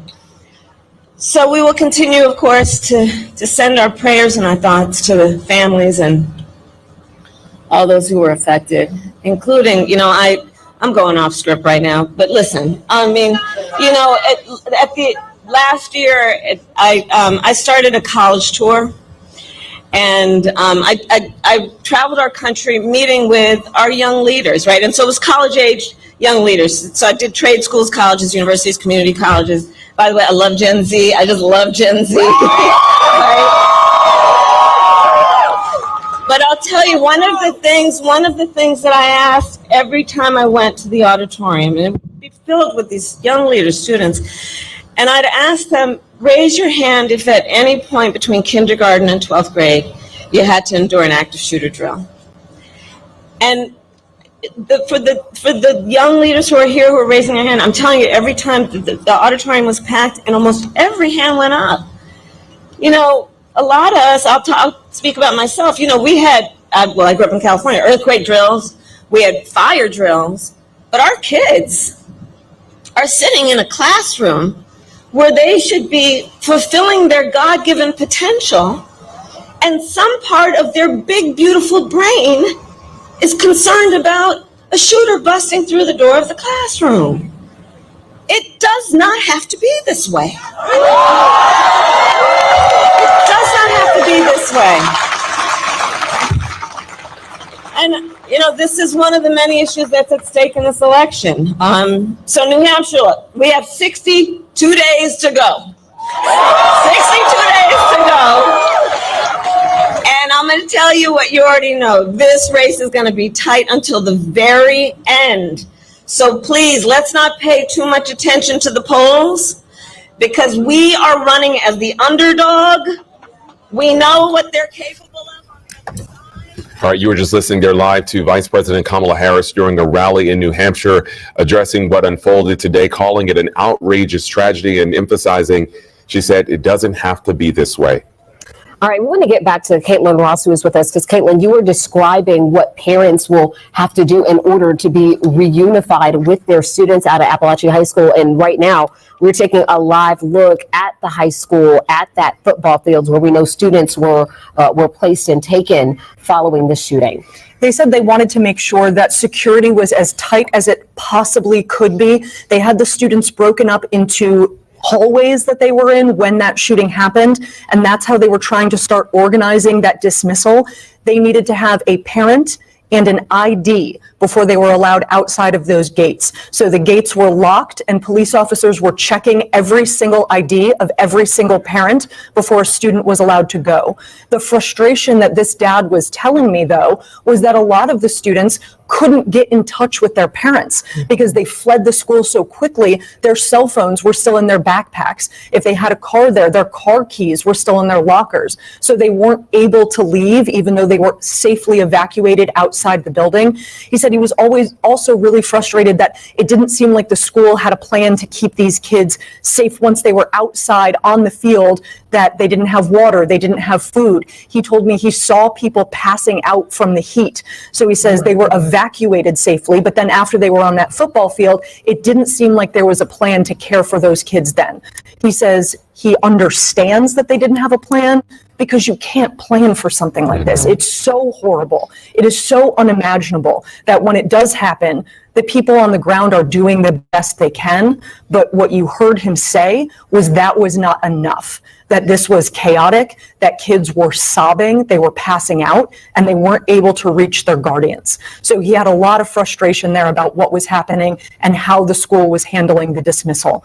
But police officers on the scene, educators, administration from the school, they were very focused on safety, and he made sure to get that point home to us. You can see the kids now still on the track, and he says they have been there since 10:45 this morning. So you see them kind of lined up like that. That's exactly what he was describing, that they were trying to line kids up and organize them and figure out how to safely get them together with their parents to get out of the school. But imagine this. I mean, these first shots happened at 9:30 in the morning. It is now 3:14. And those kids are still alone without their parents on a school football field. Yeah, it's still a fraction of what we saw earlier. I believe some 1,900 students attend that high school. But still, as you said, we're looking at hours later and students still there, still waiting for their guardians, still waiting for answers even as to when things will change. And you never know what a different family's situation in particular is. If a parent can get off work to rush out there. We've heard stories of neighbors going out to try and see about their other neighbors' children because a parent couldn't get out there or couldn't get there as quickly. And so it's very hard to address a situation like this if a parent normally expects their child to drive themselves home or go home with a friend, and now that's interrupted. And this is just specifically talking about this reunification and getting kids back home. Yeah, there was so much organization that was going into this as they were trying to reunify kids with parents, and just hearing you say, gosh, like if you couldn't reach your kid, if you couldn't get there, it's unimaginable. It is. But unfortunately, these schools are put in the position where they do have to plan for this. They have to be ready for it. I spoke with an ER doctor who was telling me about everything they do to get ready for these situations and how they are all training so specifically for not the if, but the when this happens. He's a trauma doctor, and he was saying that even at the smallest hospitals out here where they might not be surrounded by a big metro area, he says they're training constantly for active shooter drills. And the toll that that takes on the hospital staff and the EMS and the firefighters who are responding out to these scenes is incredible, because they know that eventually they'll be put in this position. So, I just asked him, what are you going to be doing if you're in that hospital this afternoon? And he says they are scrambling into position, that they train for this, and every resource at every hospital where these victims are being sent is optimizing for their care right now to do everything they can to help them heal. That's right, because we know from the GBI that people are being taken to various hospital facilities, some in Atlanta, some in Gainesville, some in Barrow. They're just being taken to various hospitals. And even if your hospital isn't here in that particular immediate vicinity, you're certainly being pressed into action to respond appropriately to what is going on here in this Barrow County community. And one of the things that we talked about today is that, you prepare for things like this, right? You go through drills, but it never is the same until you really have to go through this and live this. And we saw, even just from the numbers that we have on the screen, 4 dead, 9 hospitalized. When police got there to the scene, they were dealing with an active shooter situation with a lot of victims, so that's all. So of course, parents want, to be reunified. Of course, parents want their kids to be safe, but this was very much an active scene when they arrived, trying to get to the bottom of just how many victims there were. That was the first thing. And was everyone safe? Were there multiple shooters? So there were a lot of early questions that I think were priority, and perhaps led to maybe a delay in helping some of those students who were on the football field. Right, exactly. I wonder if we could bring up the sound from the trauma doctor, because I thought that was so interesting when he was talking about the impact that this has on hospitals, on caregivers, when they are put into this position where, Jonathan, you said there is such an incredible amount of people who are pressing into these hospitals at once. So his name is Dr. Rashad Edshami, and he is the medical director at a local hospital. I can tell you, as a medical director, it is incredibly nerve-wracking in that we have to make sure that our staff is ready, that they're prepared, that we have the resources, that our, X-ray machines and CAT scan machines are all working, that we have the appropriate number of nurses and physicians, and, and mentally, psychologically, it does take a toll on staff as well. Yeah, it's going to take a toll on this whole community for a really long time. Another point that he made there was it's important for all of us to remember that this is not an isolated incident today. This is something that we are going to be dealing with as a state and as a country for a really long time. Yeah. Caitlin, thank you so much for all of your reporting today. Thank you. We do want to get to a statement that was just released within the last hour or so from Governor Brian Kemp. He said, Marty, the girls, and I are heartbroken by today's tragedy at Appalachian High School. This is a day every parent dreads, and Georgians everywhere will hug their children tighter this evening because of this painful event. We continue to work closely with local, state, and federal partners to make any and all resources available to help this community on this incredibly difficult day and in the days to come. That statement posted on X by Georgia Governor Brian Kemp. That's right. And we have been hearing from a number of officials all the way up from the White House, President Biden. We just heard live on air from Vice President Kamala Harris. Jennifer, you read that statement from the governor, even down to Atlanta Mayor Andre Dickens, emphasizing the support that the city of Atlanta is providing, not only to some of the schools there in Winder by sending resources, but also bolstering security at some of the Atlanta public schools in light of what happened today. So we have heard and seen a lot of response today as this is all unfolded. And I want to mention, when we were hearing from Caitlin earlier, she was talking about hearing from that parent and how so many students and family and staff members out there on the ground were hearing so many different things, so much misinformation. So I do want to clarify some things that we do know tonight from the Georgia Bureau of Investigation. They are reporting again that 4 people are dead and an additional 9 people have been taken to various hospitals with injuries. This is one of the pieces of information that we do want to clarify here. The GBI, the Georgia Bureau of Investigation, saying the suspect is in custody and is alive. Any reports that the suspect has been neutralized are inaccurate. So that suspect is alive and in custody. We're also hearing reports of additional shootings.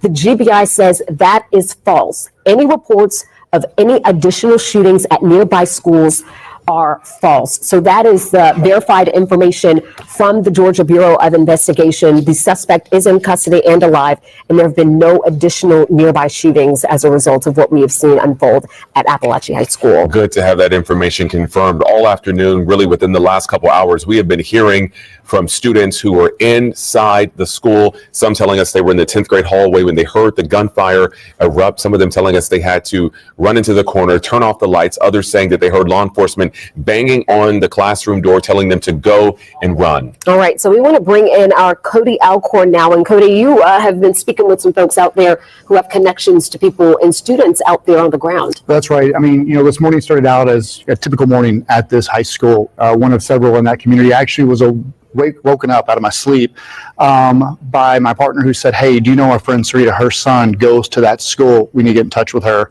I just got off the phone with her. Her son was in the K Hall. So that's what this hall is known as at Appalachian High School. It's 9th and 10th graders in this hall. She says what they found out, what her son's telling her, is that they were in the classroom, all of a sudden heard multiple shots being fired. At that point, they started hearing screams from the classrooms. He was 2 classrooms down from where those shots were being fired. They say they huddled in that classroom, obviously scared. This is not, unfortunately, new to these kids. They've seen this. They've seen it on the news. They've watched documentaries about this. They understood what was about to happen. She said, obviously, he is in shock. Once they got the clear, the cops came and got them out of their classroom. And that's when he saw what no 9th grader should ever see. He's a 9th grader there. As they were walking, they saw those bodies in the hallway. They looked into a classroom. They could see blood in one of those classrooms. And as you can imagine, Sarita said, he's still in shock at this point. He's been crying off and on. And I asked her, I said, well, how did you find out? That's so many parents are going through that in this community. She was actually at work.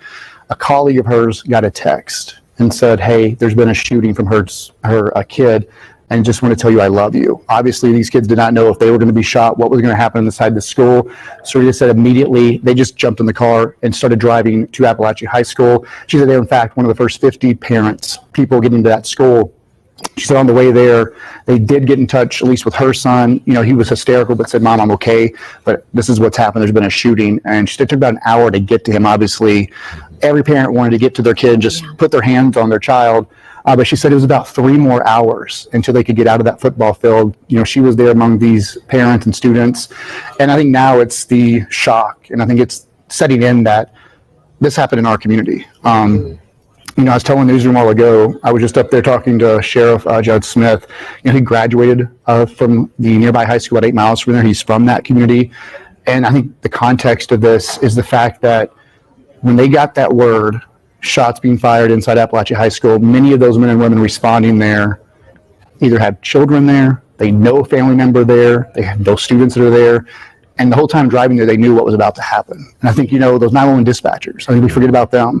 That's what, you know, I was hearing parents, students calling in and saying, "Hey, what's going on?" Those dispatchers trying to get all of these officers there. But I think it's just now it's setting in, like, this has happened in our community. I think that's the reality setting in. I don't think you ever think it's going to happen to you. Yeah, and you mentioned the heartbreaking reality that these students had to see some of this. It's difficult enough to know that someone you know, someone that you love, someone that you see every day at school has lost their lives or has been injured, but then to see the results of that with your own eyes in class, that is something, I keep saying the mental toll this is going to take on so many of these students, that is something they will never be able to forget. Yeah, I just watched a documentary. I mean, it's ironic, just literally this past weekend of a past school shooting down in Florida. We all know that one very well. And that's what those students who were interviewed said they'll never get out of their minds. They wish they hadn't seen those bodies. They wish they hadn't seen the blood, because that's what they'll never get out of their minds. And, you know, I think that's what Sarita, you know, I think parents are now concerned, you know, what did they hear? What did they see? And I think now it's just, you know, starting that dialogue and trying to process that, because I don't think, you know, as a 9th grader, that's not what you ever want your 9th grader to see or experience. And I think for those kids, again, they heard that first shot and they already knew. And I think it's just a terrifying, you know, once it stopped. And I think that's what, as the details come out, you know, did they engage with the shooter, how they get the shots stopped? You know, as you mentioned, there was some false reporting that the shooter was neutralized, but, you know, the person is in custody. And I think that's what everyone wants to know why. But I think it's a complex investigation. Obviously, they're probably at the suspect's home trying to figure out how long this had been planned. Were there any more people involved? Was this a bigger type of event? But, you know, I just, you know, talking to Sarita on the phone, I think it's just, it kind of sets in, it gives you context. This town is what, I think 20,000 people. You know, this school has 2,000 students. Obviously, every student at that school or parent knows that student or that teacher or that coach, whoever might have been these victims, they're not walking out. You know, everybody walked into school today thinking, hey, it's, you know, it's a regular Wednesday. And unfortunately, some of those people are not walking out of that school. Did Sarita say if that student had been interviewed by the GBI or anyone on scene or had any questions? I hadn't got that far. Again, she could not reach me. We've been trying to get back and forth, but cell service, that's another thing. A lot of people could not get through up there. You had 2,000 students plus their parents plus family members trying to text and call. That was tying up the lines. And you had all of these emergencies, responders texting, calling. And so a lot of people couldn't get a hold of their loved ones. So I do not know that, but typically in these situations, you know, that is part of the process before they're released. But, you know, I didn't get a long conversation with her. I just wanted to kind of get some details before I jumped on the air here. But, you know, it seems as if they haven't been interviewed, they will have a process of doing that. But I think right now it's just trying to, again, the investigation still in its early stages, figure out how did this happen, why did it happen, making sure there are no other threats out there. But you think about even just from learning what happened, and then you said, what about a 3-hour time frame to actually getting that reunited, that moment? I mean, just imagine that as a parent, as a student, as anyone. And, you know, I think it's really quick for us to sit here on these chairs, or parents sit at home and question how these events went. I know there's some questions about they were on that football field for 3 hours. It seemed chaotic. But again, this just happened at 9:30 this morning. These deputies, all these agencies were just on routine patrol when these shots came in. They practiced for this. But, you know, I covered the Townville shooting up in Anderson, South Carolina, Townville. I covered a middle school shooting in Greenville, South Carolina. And, you know, again, they train for this. But until it happens, you cannot put that into reality. And, you know, they're just trying to get these kids out to that football field. They're just trying to get these kids safe. And then, you know, make sure the suspects in custody, make sure the suspect is no longer a threat. And I think that's where, I think we all have to kind of step back and realize, they did a great job, obviously, responding, but, that'll all be coming out, in the days after. But right now, I think the biggest concern is those students who heard the shots, those families impacted forever, and of course, the school that this will now be their history. They will always be known as, that school shooting at Appalachia High School. Yeah, and we've been hearing from our other reporters out there on the ground, Cody, and many of them have spoken with students or parents and loved ones out there who have a student in their life who heard those gunshots and described being in a nearby classroom on that 10th grade hall, hearing those gunshots. And I can't help but think that is something that these students will live with forever. And I think, we always talk about that, the connection with these students after something like this.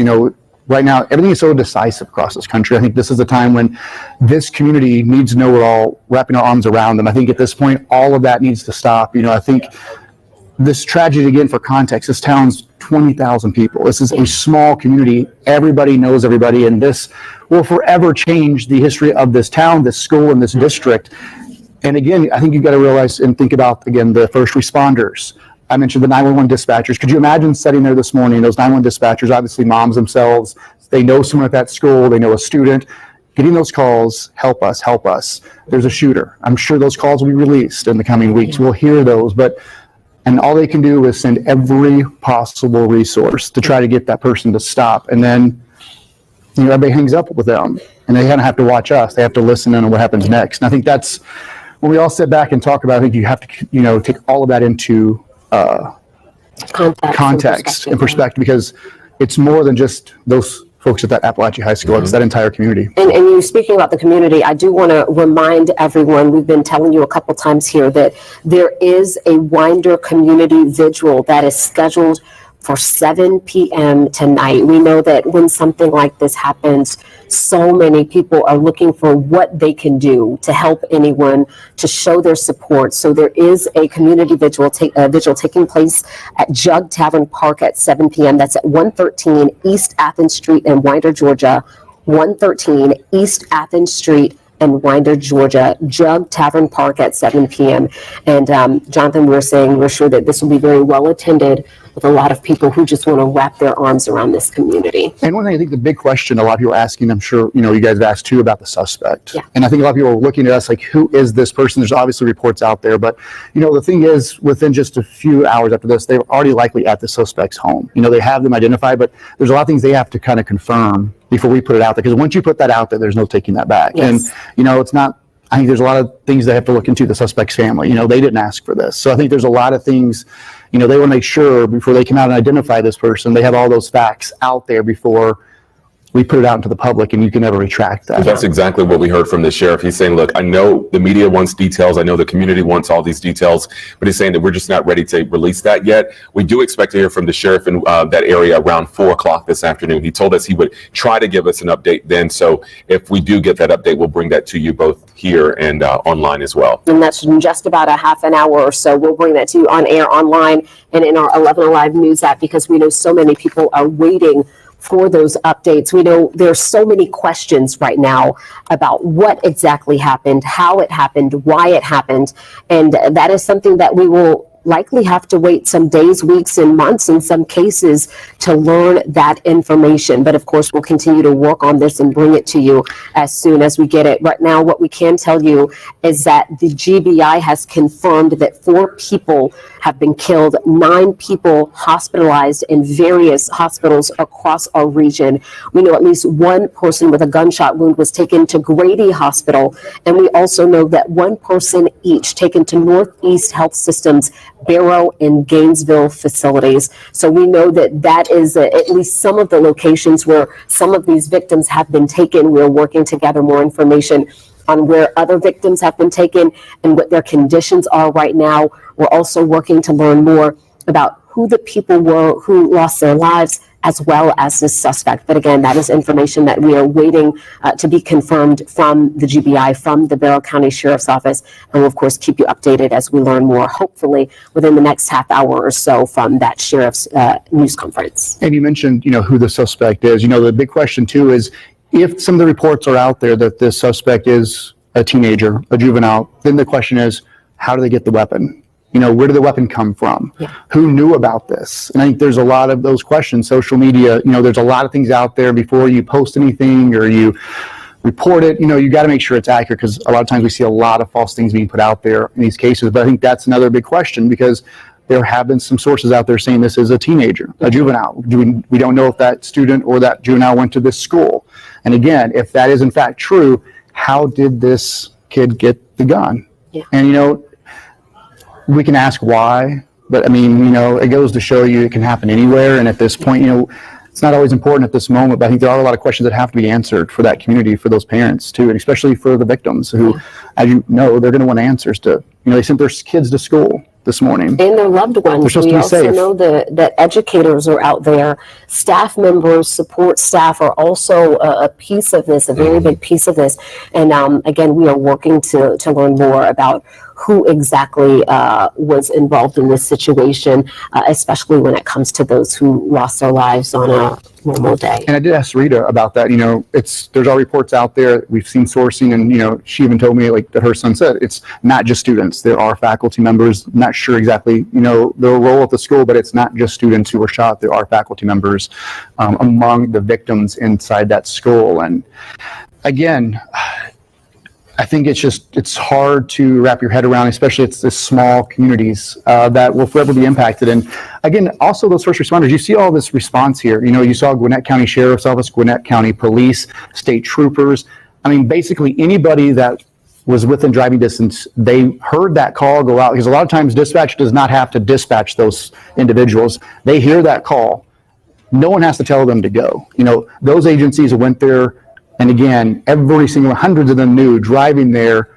They weren't sure if they were going to be the first ones, but they knew when they pulled up to that school what they were about to have to do. And that's the other heroes here, because it could have went two ways for those first responders. Unfortunately, none of them were hurt. And that'll be the story too. How did they get the suspect? Well, it's not always important. I think it does show you they went there, they engaged, they likely saved lives. And you know, again, sometimes it's easy to sit back here and question the response, but I don't think you could have seen it, because if you look at social media, I mean, from everywhere, Jackson County, Hall County, people are like, what are these, is there a chase? And it was first responders coming from different communities for one goal. Stop that shooter and save those kids' lives and faculty members inside that school. Cody Alcorn for us tonight. Great perspective for us, Cody. Thank you. Right now, we want to get back out live to our Molly Oak, who has been there outside the high school all afternoon. So Molly, I know you've been speaking with students and parents. What's the latest for us? Yeah, we have been talking with students over the past couple of hours as they've slowly but surely started to get released back into their loved ones' arms. I want to get straight to the sound that we heard from Camille. Here's what she heard inside the school. First, how you doing? I'm good. A little traumatizing. It's not really something someone should ever have to go through. It's not something I ever want to go through. Yeah, it's traumatizing. A lot of people were crying. Were you one of them? Yeah, I was one of them. I was crying. I didn't want to die that way.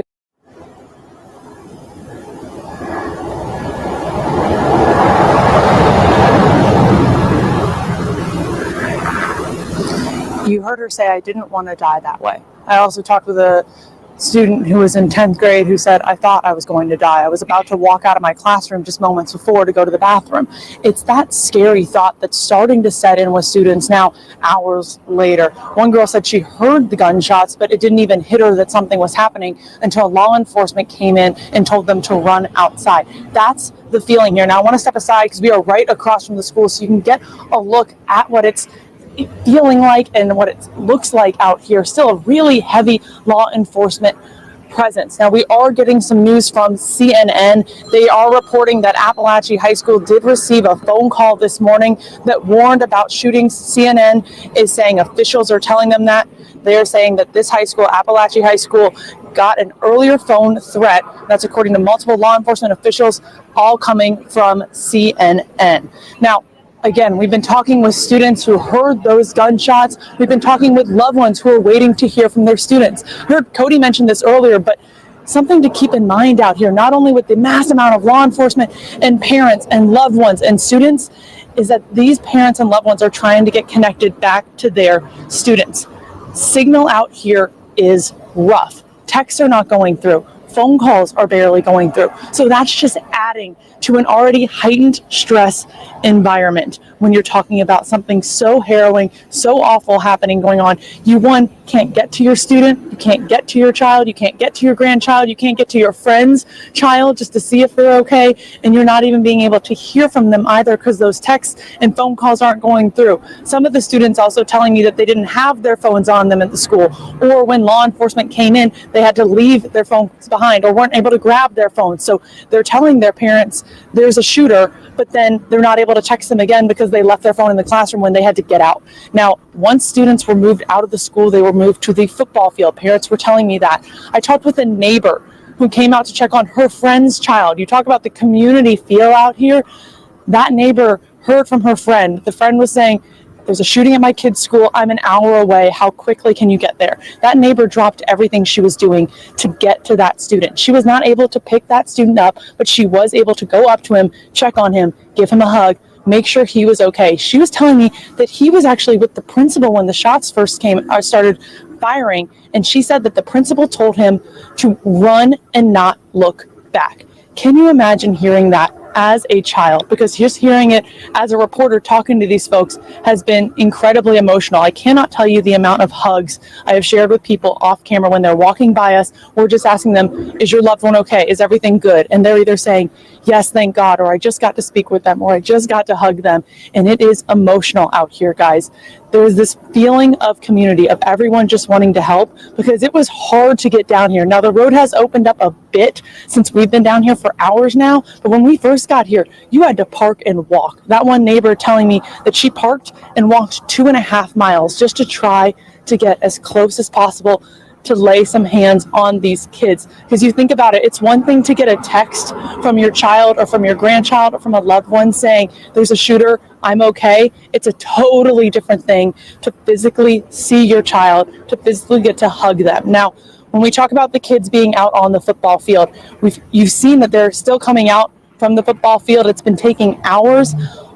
One of the folks I talked with whose loved one heard the shots, they said they were able to check in on them on the football field, but that child had to stay out there because they were going to get questioned by the GBI. So they said that could take a couple of hours. Now, it's been a couple of hours since I spoke with them, but that's maybe one of the reasons why this is taking a little bit of longer than many people would have expected, which of course always feels even longer when you're just waiting to see your kid again. So it does sound like they're at least letting parents go up and reunite with the kids if they are still getting questioned and having to wait for a bit before they can actually be released and come home. Now, some of the kids I was also talking to said they don't plan to come to school anytime soon. They're still really processing this and trying to sit with this. But again, a really heavy presence here. We're talking local, state, and federal here, all coming in on this investigation, and the entire community really just hurting today, guys. Understandably so. Our Molly Oak live for us at the school where she's been talking with students and parents all afternoon, hearing story after story. Many of those students who heard the gunfire, some who were close by and really saw what happened, others just running for their lives, not knowing what was going on. As she mentioned, there is still a large police presence there at Appalachia High School in Winder. Also, there are still a number of students. We saw a live shot about 30 minutes ago of, I'd say maybe 30 or 40 students still on the track near the football field, waiting to be reconnected with their parents, as we have seen little by little that number go down as those parents have been showing up to the school for the last 5 hours. And right now we are continuing to hear from our various local leaders. We have a statement from Senator Reverend Raphael Warnock we want to show you right now from his response. He says, "My heart breaks for the families of the victims at Appalachia High School, and every student and the entire Winder community is in my prayers, but we can't pray only with our lips. We must pray by taking action." That coming from Senator Reverend Raphael Warnock. He went on to say, "Until we center the people and start a serious bipartisan conversation in Washington and state capitals across the country to advance popular common sense gun safety reforms, the sad truth is it's only a matter of time before this kind of tragedy comes knocking on your door." Again, that coming from Senator Reverend Raphael Warnock today in response to the shooting shooting today at Appalachia High School. We have also, Jennifer, heard today from a number, as you mentioned, a number of elected officials, including Governor Brian Kemp, Atlanta Mayor Andre Dickens, all the way up to the White House. President Joe Biden issuing a statement along with his press secretary, speaking at the beginning of her conference, her news conference earlier today.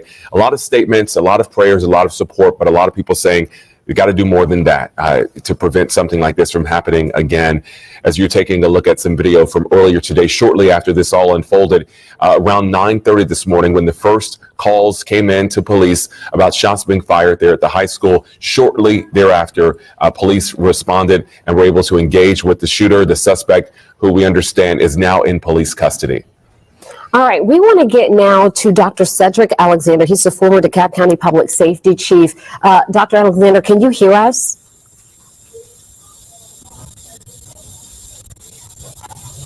Are you able to hear us? Yes. All right. Dr. Alexander, thank you so much for your time and reaching out and speaking with us today on what is really a terrible day for the community in Barrow County. What kind of insight can you give us and share with us as local law enforcement there and partners around the Metro Atlanta area are working to begin this investigation? Well, yes, this is still at the beginning of this investigation, and hopefully we'll learn more here pretty soon when they do a press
these partnerships come together, because they're not the same, but they're all working toward that same common goal. They're all responding to the same situation, sometimes at various times. How does that kind of come together?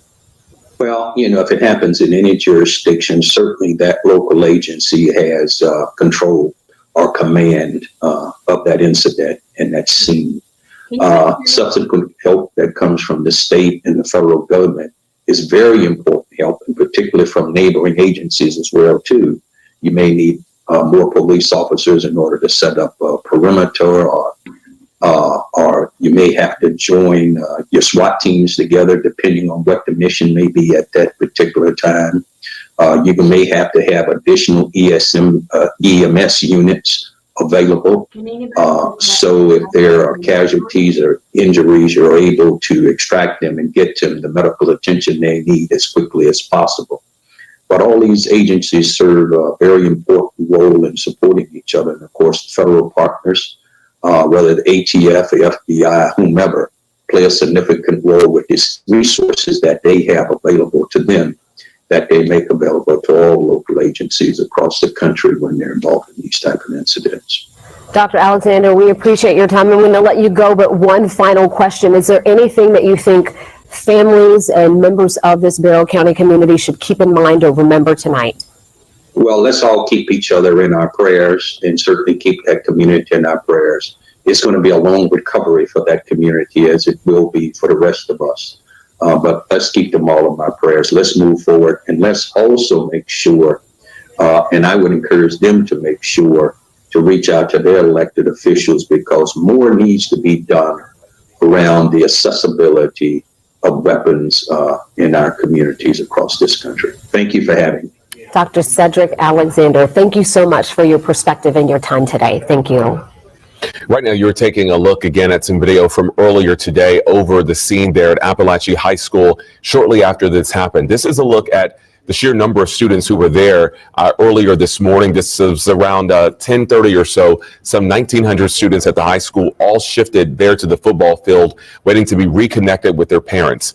At last check, about 30 or 45 minutes ago, we saw that it was down to just about 30 or 40 students still waiting to be reunified with their parents. We do know several schools in the area were on lockdown as a result of what happened at the high school, including an elementary and middle school in the area. We are still waiting to get an update on those schools, whether the lockdown has been fully lifted and those students have been allowed to go home. And we also want to reiterate information coming in from the GBI, because there were some reports of additional shootings taking place at neighboring schools. And the GBI says that is incorrect. That is not factual information.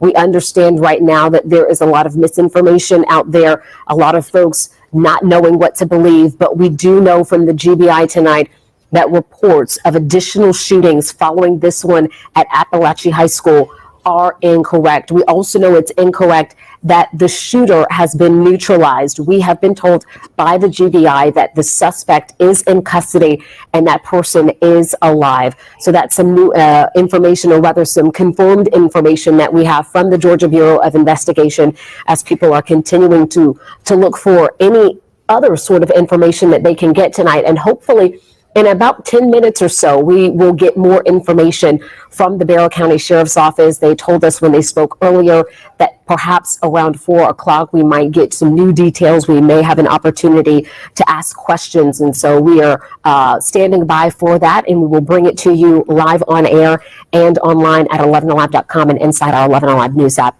as soon as that begins. We are also getting some new information coming in from our Zach Merchant, who is at one of the hospitals, telling us now confirmed that Northeast Georgia Health System now treating 3 Appalachian High School shooting gunshot victims. 2 are at the Northeast Georgia Medical Center Barrow location. Again, earlier he had told us it was 1, so now 2 at that Northeast Barrow location. 1 is at the Northeast Georgia Medical Center Gainesville location. We also know, according to him and the officials there at the hospital system, that 5 patients have been self-transported to Northeast Georgia Health Systems with what they're calling anxiety or panic attack symptoms related to the shooting. So again, these are not just people who were directly physically impacted, but I guess you could say impacted by panic attacks, anxiety anxiety and just a lot of stress and worry that's happening right now. And these people having to take themselves or another loved one, taking them to the hospital as a result. And we've been talking this afternoon about the lasting effects, the mental effects of those who have witnessed this. We heard from our Cody Alcorn reporting, speaking with a parent, that their child saw blood and saw bodies in that school. And so these are ramifications that you may not think about right away, but we are seeing these ramifications play out as people are having to take other students who were a part of this and other people who were connected to this to receive treatment for, as you said, panic attacks and things of that nature. And something you don't think about sometimes, that, you know, just so many impacts, as Cody said, people who are just worried, they're fearful, they have so much anxiety, not knowing maybe how their loved one is doing in the hospital and how this is going to turn out. Again, we are expecting another update around 4 o'clock. So any moment now in the next 5 or 10 minutes, perhaps, from the sheriff and other law enforcement. We have been working our sources with the FBI and with other Georgia law enforcement trying to get more information. But until we can confirm information, we will not be bringing that to you because, as you said, Jennifer, there's a lot of misinformation out there. There's a lot of rumors out there, but we want to give you the very latest. And the very latest this afternoon and from the GBI is that we believe 4 people have been confirmed dead. Again, that's what they've confirmed, along with 9 in the hospital and possibly more who've been injured in some other type of way. And we are showing you images right now that we have from our 11 Live Sky Tracker earlier in today. And you can see the sheer number of students who were evacuated from Appalachian High School, taken out to the football field there. And we understand from other visuals we've received later in the day that those numbers have dwindled down because they were allowing parents to be reunited with their students. We heard from our Caitlin Ross, who spoke with a parent who was one of the first out there earlier today, who was able to lay hands on his student, that they were doing a process by which they were checking IDs before students were allowed to leave campus with an adult.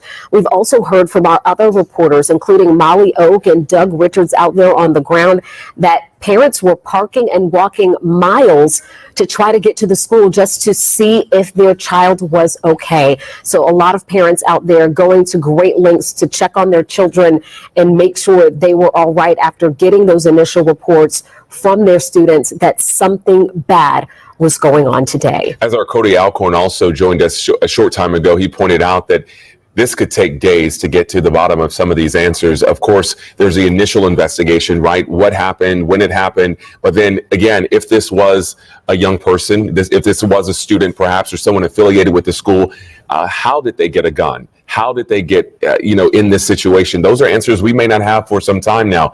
Police want to interview, of course, victims. They want to interview family members. They even want to perhaps interview parents who are involved. And so there's a lot to get to. And that is why you are still seeing a very large police presence at the school. While a lot of the students have gone home and reconnected with their families, we still have seen dozens of law enforcement there on campus. And we have been told earlier by some family members out there on the ground that some of those students were being interviewed today, speaking with officials and investigators from the Georgia Bureau of Investigation as part of their efforts to figure out what took place here. Some of those students being kept on campus to answer questions about what they saw, what they heard before they were able to be released. So that is just one piece of this investigation that is already underway, speaking with those student witnesses, and I'm sure staff members and educators on campus as well. We are expecting in the next 3 or 4 minutes, hopefully, to hear from the sheriff in Barrow County, hopefully get some questions answered and bring you that information. We will bring it to you live on air and online at 11alive.com and inside our 11 Alive News app as soon as that begins, but we are watching and standing by to see if and when that takes place. Yes, we will be right here as we get ready for our 4 o'clock newscast. We will continue to stay on top of this breaking news for the next couple hours or so as we are learning new information really every hour or so. Again, the GBI confirming 4 people dead, 9 hospitalized, transported to various medical facilities across the metro Atlanta region. We are working to get additional details. We have crews on the ground out at Appalachia High School. We have crews also stationed at various medical centers across metro Atlanta, and we will keep bringing you that updated information, as well as from our crews here in the newsroom who are working sources, making contacts and trying to get that information confirmed for you tonight. The news continues right here on 11 Alive and on our 11 Alive news app and on 11alive.com.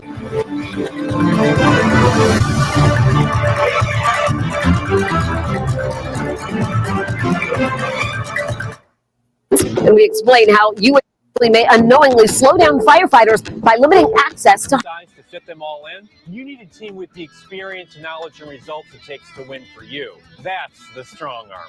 Proud partner of the Atlanta Braves. Bounce from one doctor to the next. Does it have to be like this? At Kaiser Permanente, we have a different kind of healthcare. So, how did you like that? Where all of us work together for all that is you.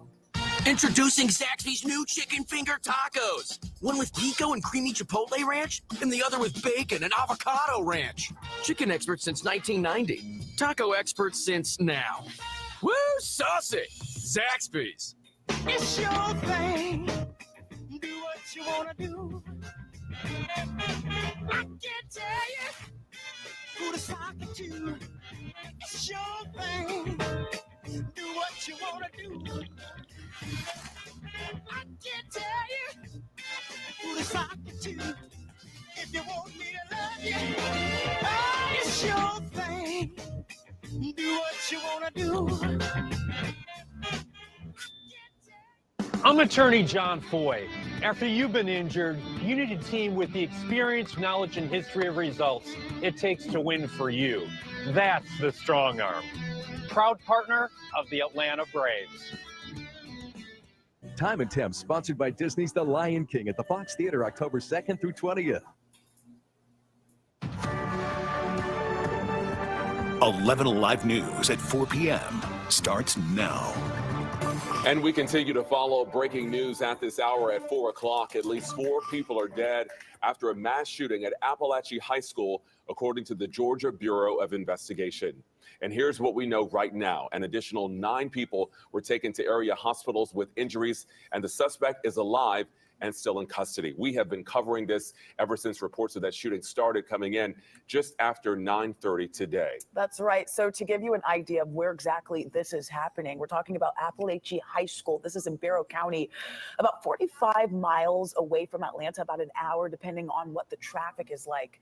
And tonight we do have team coverage. We want to start with 11 Alive's Ron Jones, who is live for us at the school. Ron, we know that there's information coming in. We did just hear that a press conference is supposed to be coming down here in about a half hour, 4:30. Yeah, we're monitoring that situation right now, Faith, but I tell you, I just can't imagine. I'm a dad. I'm a grandpa. I can't imagine getting that call. Can't imagine getting that text from family and friends, maybe the student, maybe your child, maybe teachers, or maybe you have a staff member that works here at Appalachia High School and you're wondering, is everything okay? And so my heart goes out to them, a lot of prayers for them as well. As we were walking up here to the high school, we saw a line of folks who were, these were mainly parents and their children. They were walking down the street about a mile away from where their cars are parked. Everyone's looking down, everyone's sad. We saw tears as well, and understandably so, right? For you to get this type of message, especially when you learn later on that 4 people have been confirmed dead, multiple people injured at the same time. So of course you're going to be concerned, not only just for your child, but you're going to be concerned for the other students as well, and those parents too. Now, let me just set the scene for you. Being a former law enforcement officer, I know that this entire high school is considered a crime scene. So there's a heavy police presence behind me. They have to go from room to room, process each room. I don't care if it's a classroom or if it's a custodian closet, they still have to process the entire high school before they can actually continue with their investigation. We have live team coverage right now. Molly Oakshie got here just moments after those shots were fired. Molly, what can you tell us? Well, Ron, from the outside, we have seen dozens and dozens of law enforcement, not only right outside the school, but all the way down for blocks. I mean, people were telling me they had to park their car miles away just to get anywhere close. I want to step aside so you can see what we're seeing right now. We are right outside of the high school. And guys, from someone who's been out here for hours, this law enforcement presence has not dwindled. Now, this is what's happening on the outside. I've also been talking to students. Here's what they say happened inside the school.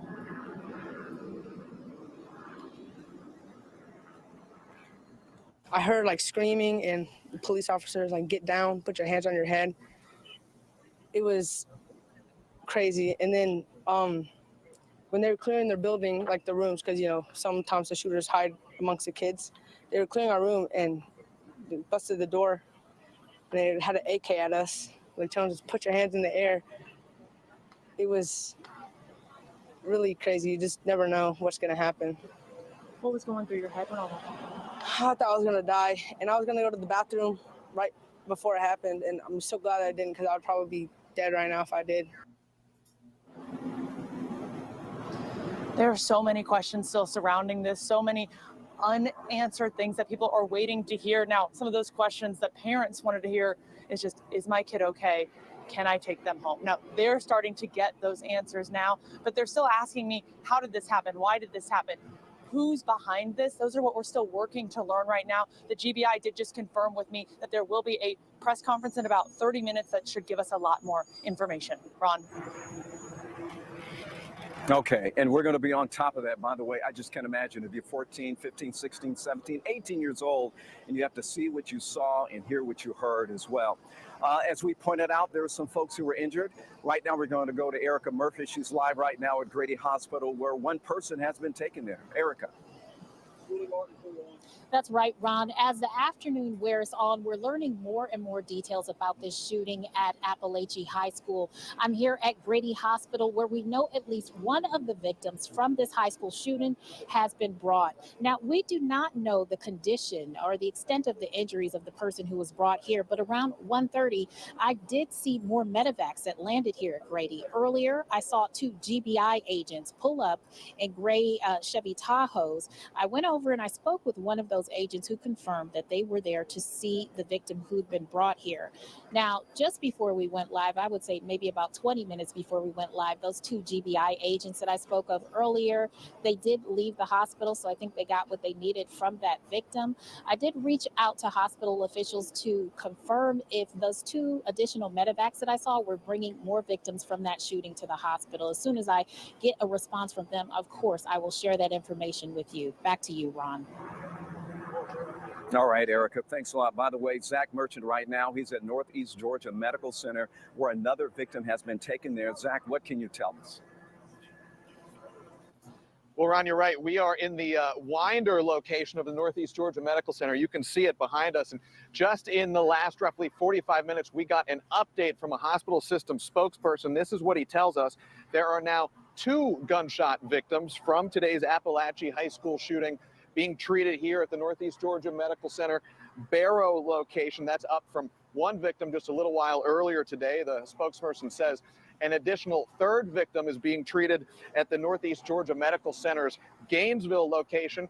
That location is a level 1 trauma center. Good news here, though. The spokesperson says all 3 of the victims being treated within the Northeast Georgia hospital system have non-life-threatening injuries. Now, right across from the hospital, in the parking lot where we are standing, is an auto shop. And in that auto shop are 2 young men. They just turned 18, Ashton Hopkins and Christian Kinna. Both of them just graduated from Winder Barrow High School, which is another local Barrow County high school. They were also, that high school, on lockdown earlier today as a precaution. There was no active threat there, but both Hopkins and Kinna say they know plenty of people in the Appalachia high school community. Here is a little bit of what they told us this afternoon. I hope I don't see anybody's names that I know or recognize on that list, and I'm hoping, the people's families, and just because whenever stuff like this happens, there's a domino effect. You know what I mean? It's just more bad.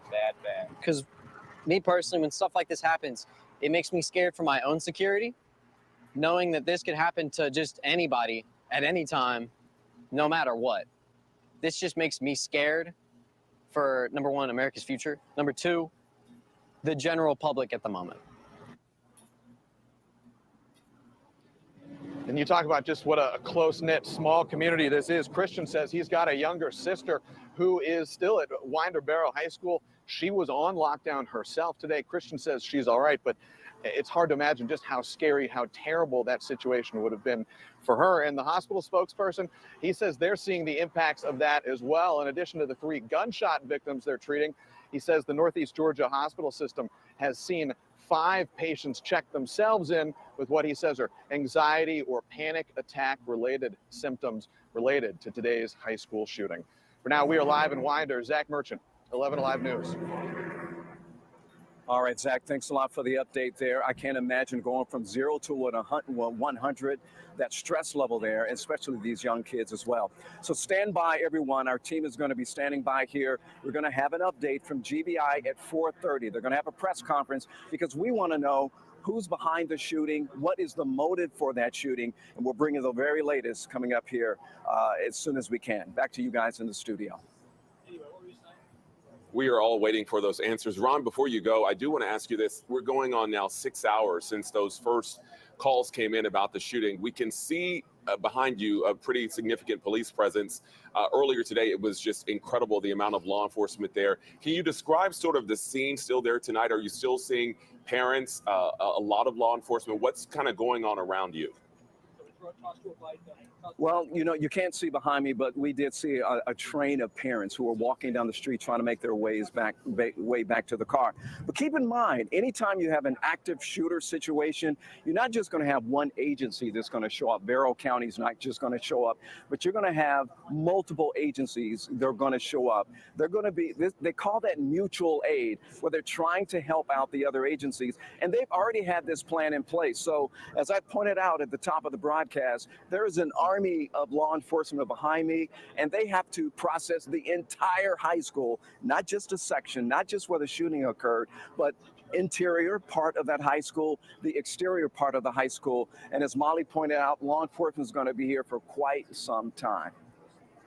Exactly what the sheriff said. Our Ron Jones, thank you so much. Thank you so much, Ron, and so many unanswered questions still. Like Ron was saying, we are expecting a press conference to come down at 4:30 that will answer, hopefully, a lot of the questions that so many people still have. How long did it take law enforcement to get there? Was this just one shooter or many shooters? We do have some new information from NBC News reporting that the suspected shooter is a teenager. Multiple senior law enforcement officials telling NBC News this. Police are still trying to determine with certainty the individual's name and whether or not they had a prior affiliation with the school. So that is information that we're getting right now. But again, we are hoping that the GBI will give us some more concrete information at 4:30. Any moment now. And we, of course, are going to continue to stay on top of this story. We'll take a quick break and be right back.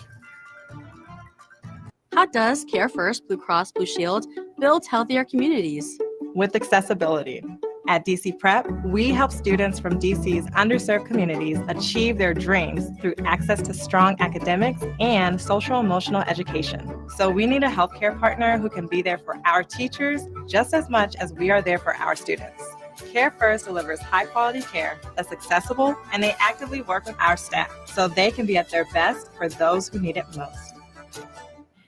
When it's time to choose the right products for your project, Ferguson makes sure everything runs smoothly from start to finish. Shop the best selection of brands like Le Cornu at your local Ferguson Bath Kitchen.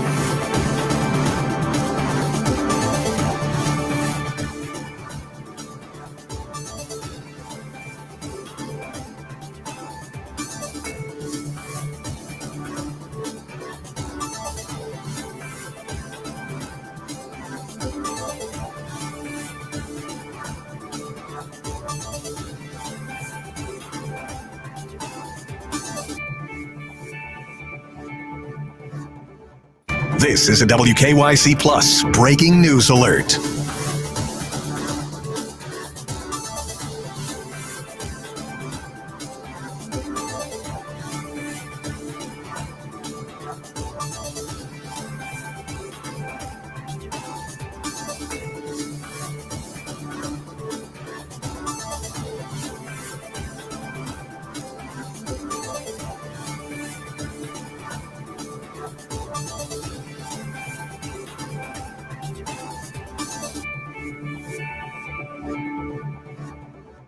This is a WKYC Plus breaking news alert.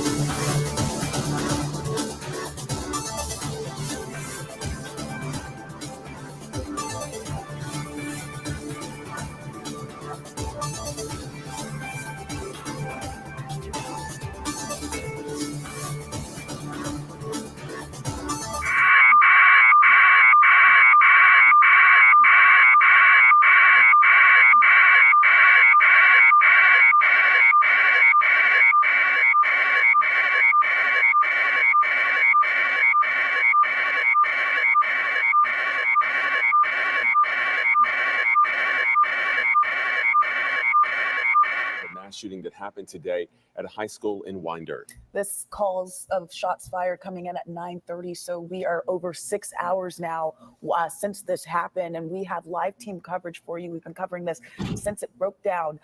We want to head out to Molly Oak right now, who is live at the high school with more information on what we know. Molly, you reported to us in our last conversation with you that we're expecting some solid, concrete information to come out of a press conference at 4:30.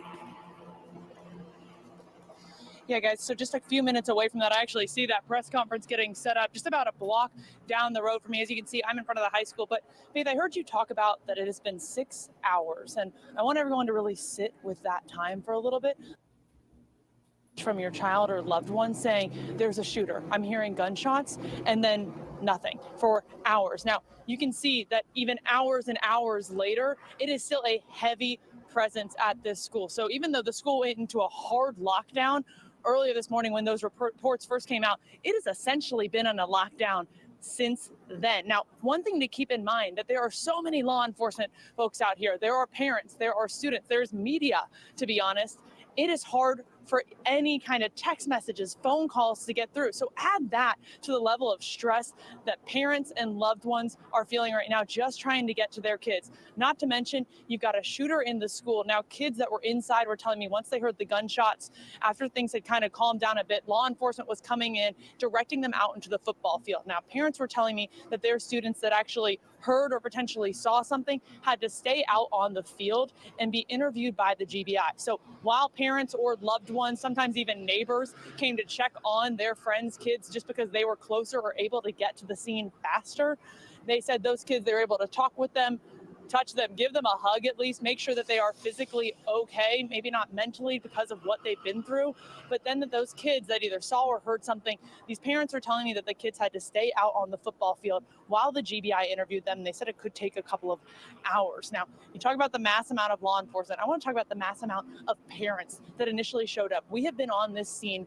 for hours, and we've slowly been able to inch closer to the school, but at first we had to park a while away, and we watched parents doing that as well. They were really just ditching their cars on the side of the road, to be honest. We saw some parents grabbing scooters, grabbing golf carts, some parents just sprinting toward the school, trying to get any answers they could, asking us what we had known. And I know there was frustrations from a lot of parents because so many different things were going around. Did this happen? How many people were injured? Was there multiple shooters? There have been so many questions. Now, we did get confirmed from the GBI that 4 people were dead, 9 people were injured. We have not been able to get a lot more information since then. However, this press conference will be happening any minute now. The GBI telling me it should be happening at 4:30, so about 14 minutes away.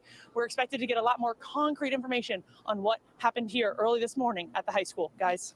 Molly Oak, live for us. Molly, thank you so much for staying on top of that. A lot of unanswered questions, as she was just saying, about 14 minutes away from that press conference. And when they bring it, we'll make sure to bring it to you live on air. All right, we're going to take a quick break from this breaking news and go over to our chief meteorologist, Chris Holcomb, for a look at our weather impact forecast. And we've been watching those weather conditions today, really with that cool air in our area, still dry, sunshine mixing in with a few clouds.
This is a WKYC Plus breaking news alert.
Again, we are awaiting a news conference from law enforcement in Winder in just about the next 10 minutes or so. But right now, we are joined by Georgia State University criminology and criminal justice professor, Dr. Thaddeus Johnson. Dr. Johnson, thank you so much for being back with us this afternoon. We know when we saw all this unfold, GBI, law enforcement from all across Georgia responded. I want to ask you, how exactly is law enforcement trained to respond to these types of mass shootings at schools in particular? Yes, thank you for having me. You know, the scene is really chaotic, and the police training and response can be scary and often look cruel. But what the initial responding officers, their job is to, in an active shooter response, to stop the threat and prevent further loss of life as quickly as possible. Your secondary officers, the command staff, once they arrive on the scene, they help secure the perimeter and set up the staging areas for the media, for the victims, for EMS. We don't wait for SWAT teams. Some agencies have officers who are specially trained in this, and they may be available, but generally you have this overall training where the officers, they move toward the sound of the gunfire and neutralize the threat. They're going to bypass victims. If they see wounded on the ground, their job is not to render aid. Their job is to move forward and take care of the threat, whether through apprehension or through deadly force if necessary. Let me ask you this. We know that law enforcement has been on the ground since, 9:30 this morning. We're coming up almost on the 7th hour, and we know that law enforcement is expected to be there for hours on end. Can you talk to us a little bit about when these things happen? What does that investigation look like from the moment they get that call to the moment that they're able to wrap up, pack up that tape, and head home? No, there's a lot of moving parts. And so first, yes, you're going to make sure you secure the threat. Then you have to triage the injured and have those staging areas. But you also have to secure the crime scene to make sure that the crime scene is not contaminated. You often see students coming out with their hands up and staff coming out with their hands up. This allows officers to look for weapons to see if anyone is injured. And mind you, it's a fluid situation. They are not sure who's a threat still, who's a victim still, and so they're still figuring these things out. And that's why you see sometimes students and staff still even there on the football field being interviewed and debriefed by law enforcement. Then you're going to have follow-up investigations where you take statements from the perpetrator's family, where you start looking at perhaps their social media, where you start taking canvassing the neighborhood. So it's going to be a lot of moving parts. You're going to have TBI, you're going to have GBI, you're going to have perhaps the FBI and local authorities. And so it's so important that agencies train together, they communicate together, and that these have these plans in place before these events actually happen, because you have a lot of moving parts, a lot of personnel, and trying to render aid and make sure that people are safe. It can be rather chaotic. Dr. Thaddeus Johnson, we appreciate your perspective for us. Thanks so much for joining us this afternoon. Thank you for having me. All right, 11 Live's Grace King is joining us now from the newsroom. So, Grace, we've seen a lot of movement, not just here in Georgia, but nationally, a lot of statements from local officials and politicians. This is certainly prompting a national conversation. Right. We've heard from politicians here in Georgia and across the country expressing their sympathies for the families and students involved. Take a listen to Vice President Kamala Harris and Attorney General Merrick Garland. This is just a senseless tragedy on top of so many senseless tragedies. And it's just outrageous that every day in our country, in the United States of America, that parents have to send their children to school worried about whether or not their child will come home alive. I'm devastated for the families who have been affected by this terrible tragedy. The Justice Department stands ready to provide any resources or support that the Winder community needs in the days ahead. And in the last half hour, we heard from former President Donald Trump as well. He posted on Truth Social that our hearts are with the victims and loved ones of those affected by the tragic event in Winder, Georgia, and that those cherished children were taken from us far too soon by a sick and deranged monster. Grace, thank you so much. This is a very hard story to report on. In about 3 minutes, we are expected to get a press conference. We'll continue to stay on top of this story throughout the evening. You can download the 11.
Right now at 4:30, we continue to follow breaking news. At least 4 people are dead after a mass shooting here at Appalachia High School, according to the Georgia Bureau of Investigation. We have also learned within just the last few minutes that the school district will be closed. All schools in Barrow County closed for the rest of this week. Also, here's what else we know right now. An additional 9 people were taken to area hospitals with injuries in addition to those 4 deceased that we mentioned, and the suspect is alive and in custody. We have been following this ever since reports of the shooting started coming in. The shots, according to police, started coming in around 9:30. We started hearing about it shortly after that. So we are definitely on the 7th hour here. In just a moment, we are expected to have a press conference and hear from the GBI as well as some other local officials about what happened and answer some questions that so many of you, so many parents, family, and friends have about this. And to give you an idea of where this is happening, this is about 45 miles outside of Atlanta in Winder, Georgia. That is Barrow County. Ron Jones is joining us live from the school right now. We can see still a very, very thick police presence as we await for this press conference. Ron. Yeah, that's right, Faith. So heavy police presence, but we can also tell you that we may be just moments away from this press conference. Over my shoulder, I don't even know if you can see to my left here, Dan. I don't know if we can push that way or we can still see it. You can see that there's a lot of law enforcement officials walking this way, and it appears that the GBI is with them as well. And as you pointed out, Faith, we have a lot of questions. Who the shooter is, why did they pull the trigger on so many people right here at Appalachia High School, and what was the motivation behind it? Did they work in concert with someone else? So we're going to be able to hear from them in a minute. And also later on in the broadcast, we're going to hear from some of our reporters who got here just moments after those shots were fired. Molly Oak, she was here, and she spoke with some of the students who saw the horrific scene as someone, she says, walked inside of one of the classrooms with an AK-47, telling everyone to put their hands up. Kids running for cover, trying to get out of the way as well. So once again, we're just moments away from this press conference. They're still set up here. We have also a couple of teams at some of the hospitals as well. Great Hospital, Northeast Georgia Medical Center, where some of the victims were taken there. A lot of unanswered questions, and hopefully we get those questions answered right now. I believe they've just stepped to the podium. Why don't we go there right now? At approximately 10:20 a.m. this morning, the Barrow County Sheriff's Office received alerts about reports of an active shooter and radio traffic from school resource officers concerning the same concern, or having the same concern. Within minutes, law enforcement was on scene, as well as 2 school resource officers assigned here to the school who immediately encountered the subject within just minutes of this report going out. Once they encountered the subject immediately surrendered to these officers, and he was taken into custody. Additionally, what I want you to know as of now, there are 4 individuals who are deceased, 9 that have been taken to local hospitals with various injuries. Of those that are deceased, 2 are students and 2 are teachers here at the school. The priority right now for us within this investigation is to gather all the facts, to make sure that we're accurate with it, because this is a murder investigation. As the sheriff mentioned earlier this morning, the shooter is in custody. His name is Colt, that's C-O-L-T, Gray. He is a 14-year-old student here at the school, G-R-A-Y. He is a 14-year-old student here at the high school. Again, he has been taken into custody. He will be charged with murder, and he will be tried as an adult and handled as an adult. We're coordinating these charges and obviously this investigation with District Attorney Brad Smith, who is the District Attorney for the Piedmont Judicial Circuit here. Since earlier this morning we talked with you, since the incident occurred, numerous interviews have been taking place through our investigation with students, faculty, as well as any other witnesses that we could identify. Law enforcement had a very, very swift response to this incident once the incident was determined that there was a concern here.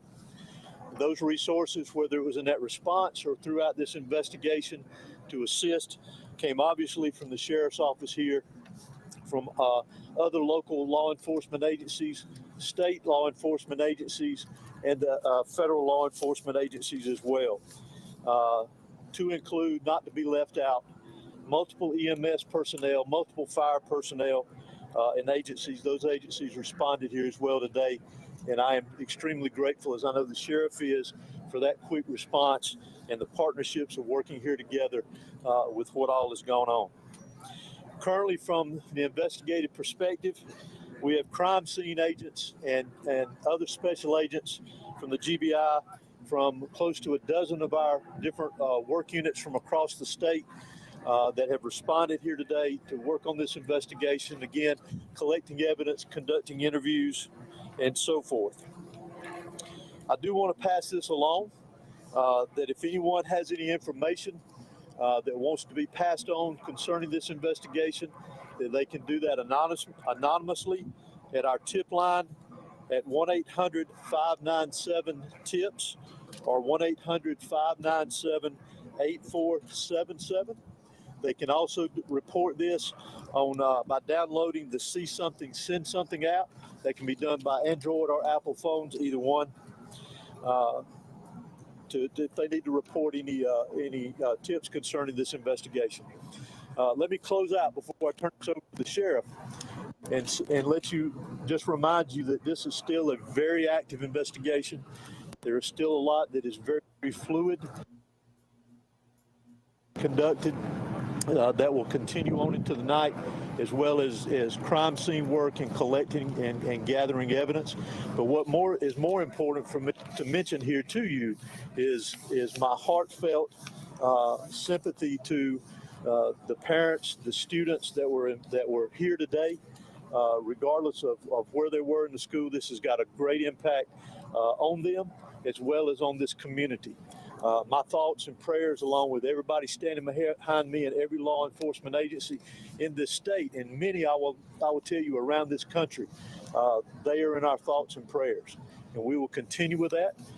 We ask for your patience as we continue through this, and we'll continue to try to give you as many updates with information as we can to keep you informed. But thank you for being here. I'm now going to turn it over to Bexar County Sheriff Judd Smith. Thank you. Director, would you spell your name, please? H-O-S-E-Y. Thank you. Good afternoon. I'm Sheriff Judd Smith at the Bexar County Sheriff's Office. I never imagined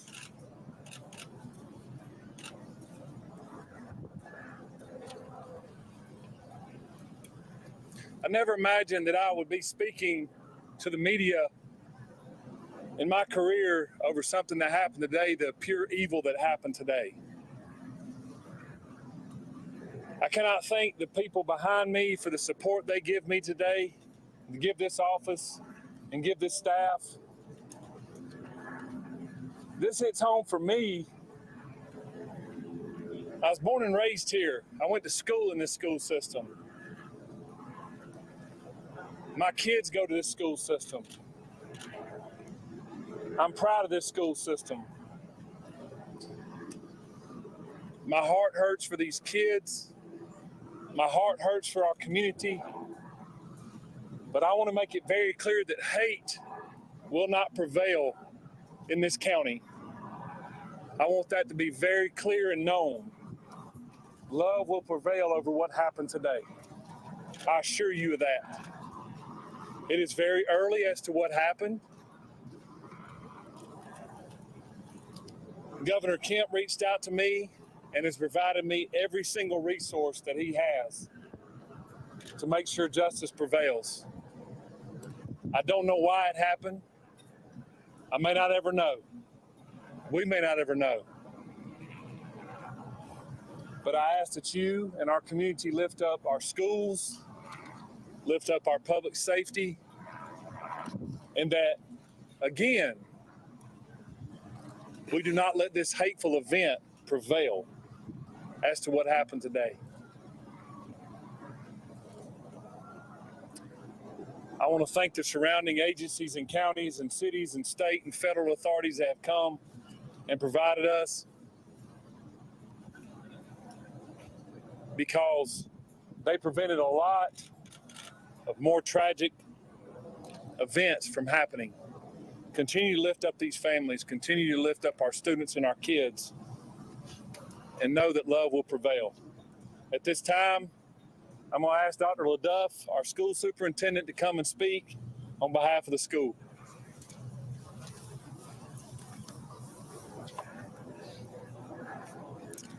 Good afternoon. I'm Dallas LaDuff. I'm the superintendent of Barrow County School System. I want to thank the Barrow County Sheriff's Office and all of our law enforcement partners for their swift response today, along with that of our staff. I'd also like to thank our community for their response and patience as we work to reunify the students with their families here today and secure the rest of our school campuses. Our schools will be closed for the remainder of this week as we cooperate fully with law enforcement to get answers to the many questions that we all have about this incident here today. But as we are closed, our central offices will remain open, where we will have grief counseling available for our community every day this week and thereafter as we support each other through this terrible event. In closing, I just want to say to our community, as a school system, we are here for you, we support you, and we are ready to get you any support that you may need as we grieve through this together. Thank you. Sheriff, if you're saying hate will not prevail in this community, are you investigating this as some sort of hate crime? Well, shortly, if someone decides to take a firearm into a school where kids are given an education or entitled to an education and want to harm others, to me, it's hateful. Sheriff, can you talk about the initial interaction between whoever was able to stop the shooter? Can you describe that to us? How did it go down? What exactly happened for us? Obviously, the shooter was armed, and our school resource officer engaged him. And the shooter quickly realized that if he did not give up, that it would end with an OIS, or an officer-involved shooting. He gave up, got on the ground, and the deputy took him into custody. Sheriff, any idea how the weapon got inside the school? And was there any warning that this was going to happen? Not that I'm aware of. Again, very early, and we're still looking into that, whether or not, or how he obtained it and how he got it in the school. Sheriff, what are you going to touch at all with his parents or his family to learn more about what led up to these moments? We have. Any information you can share? No. What kind of weapon? It seems that you have a large Hispanic population. Have you been able to communicate with the people in their language to make sure that everybody knows what's happening? Yes, sir, I have. The school and our office has people that speak in Spanish, and they have spoke to those folks as well. Yes. Sheriff, is the shooter speaking with the law enforcement now? Sorry. Is the shooter talking, and is he saying why? The shooter was interviewed, and he was speaking with our investigators earlier, along with the GBI. Sheriff, he said why? How's that helping you, Sheriff? It is helping our investigation. Sheriff, is reports of threatening calls perhaps made to the school prior to the shooting? Is that accurate? None that I'm aware of. Were all 9 injured victims shot? In some capacity, yes. Sheriff, can you tell us about the 2 individuals deceased and was one targeted? We don't know of any targets at this point. Last question. What kind of weapon was used? Have you identified the weapon? We have not identified that at this point. No. Sheriff, is there a connection? This is the last question I'm going to take. Sheriff, is there a connection between the shooter and the victims? None that I'm aware of. Was this a student here at the school? I know that you have a lot of questions about the student and that we mentioned that we identified earlier. Keep in mind that's part of our investigation, that we're looking into every aspect of that individual, his connection here at the school. Obviously, as I mentioned earlier, he was a student here. So as part of our investigation, we're looking into all aspects, current and prior, involving that individual. Can you tell us how many rounds were fired? Can you tell us how many rounds were fired? The shooter is a student, yes. When can we expect the We do not know how many rounds. Director, has that shooter had any past history with law enforcement? For now, this is the information that we have. It is an active investigation. I assure you, we do plan to come back out here in a couple of hours. please make sure you're following the GBIX page. That's where we're going to be putting the updates. If there's anything that's new, we'll make sure that we share that information. It's still very early. Investigators have a lot of work to do. We appreciate your patience. Do expect another in-person news conference out here in the next few hours. Monitor the X page, and we will be sure to update you accordingly. Thank you. And that's the on x.com. Yes. Thank you. Thank you. Yeah. All right, you were just there listening to a live news conference. We heard from the GBI, the sheriff, also the superintendent there in Winder and Barrow County, answering some questions that have been up until now unanswered. We have now confirmed that 4 people are deceased, 2 students, 2 teachers, and also 9 other victims shot in some capacity right now in the hospital. And we do know a little bit more information.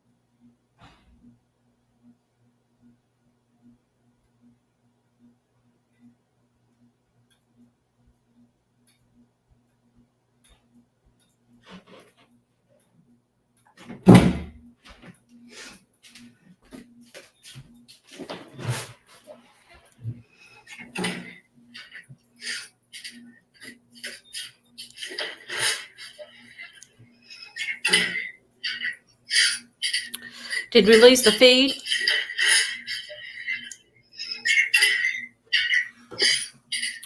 Did we lose the feed? Okay. Well, I guess I'll go ahead and end the live here. It looks like they have ended the feed. Thank you guys so much for joining me in this heartbreaking story of the school shooting there. And make sure that you like and subscribe so that you can keep up with what is happening next. Again, 2 students, 2 teachers alive, and dozens injured in today's school shooting in Georgia. Thank you, guys.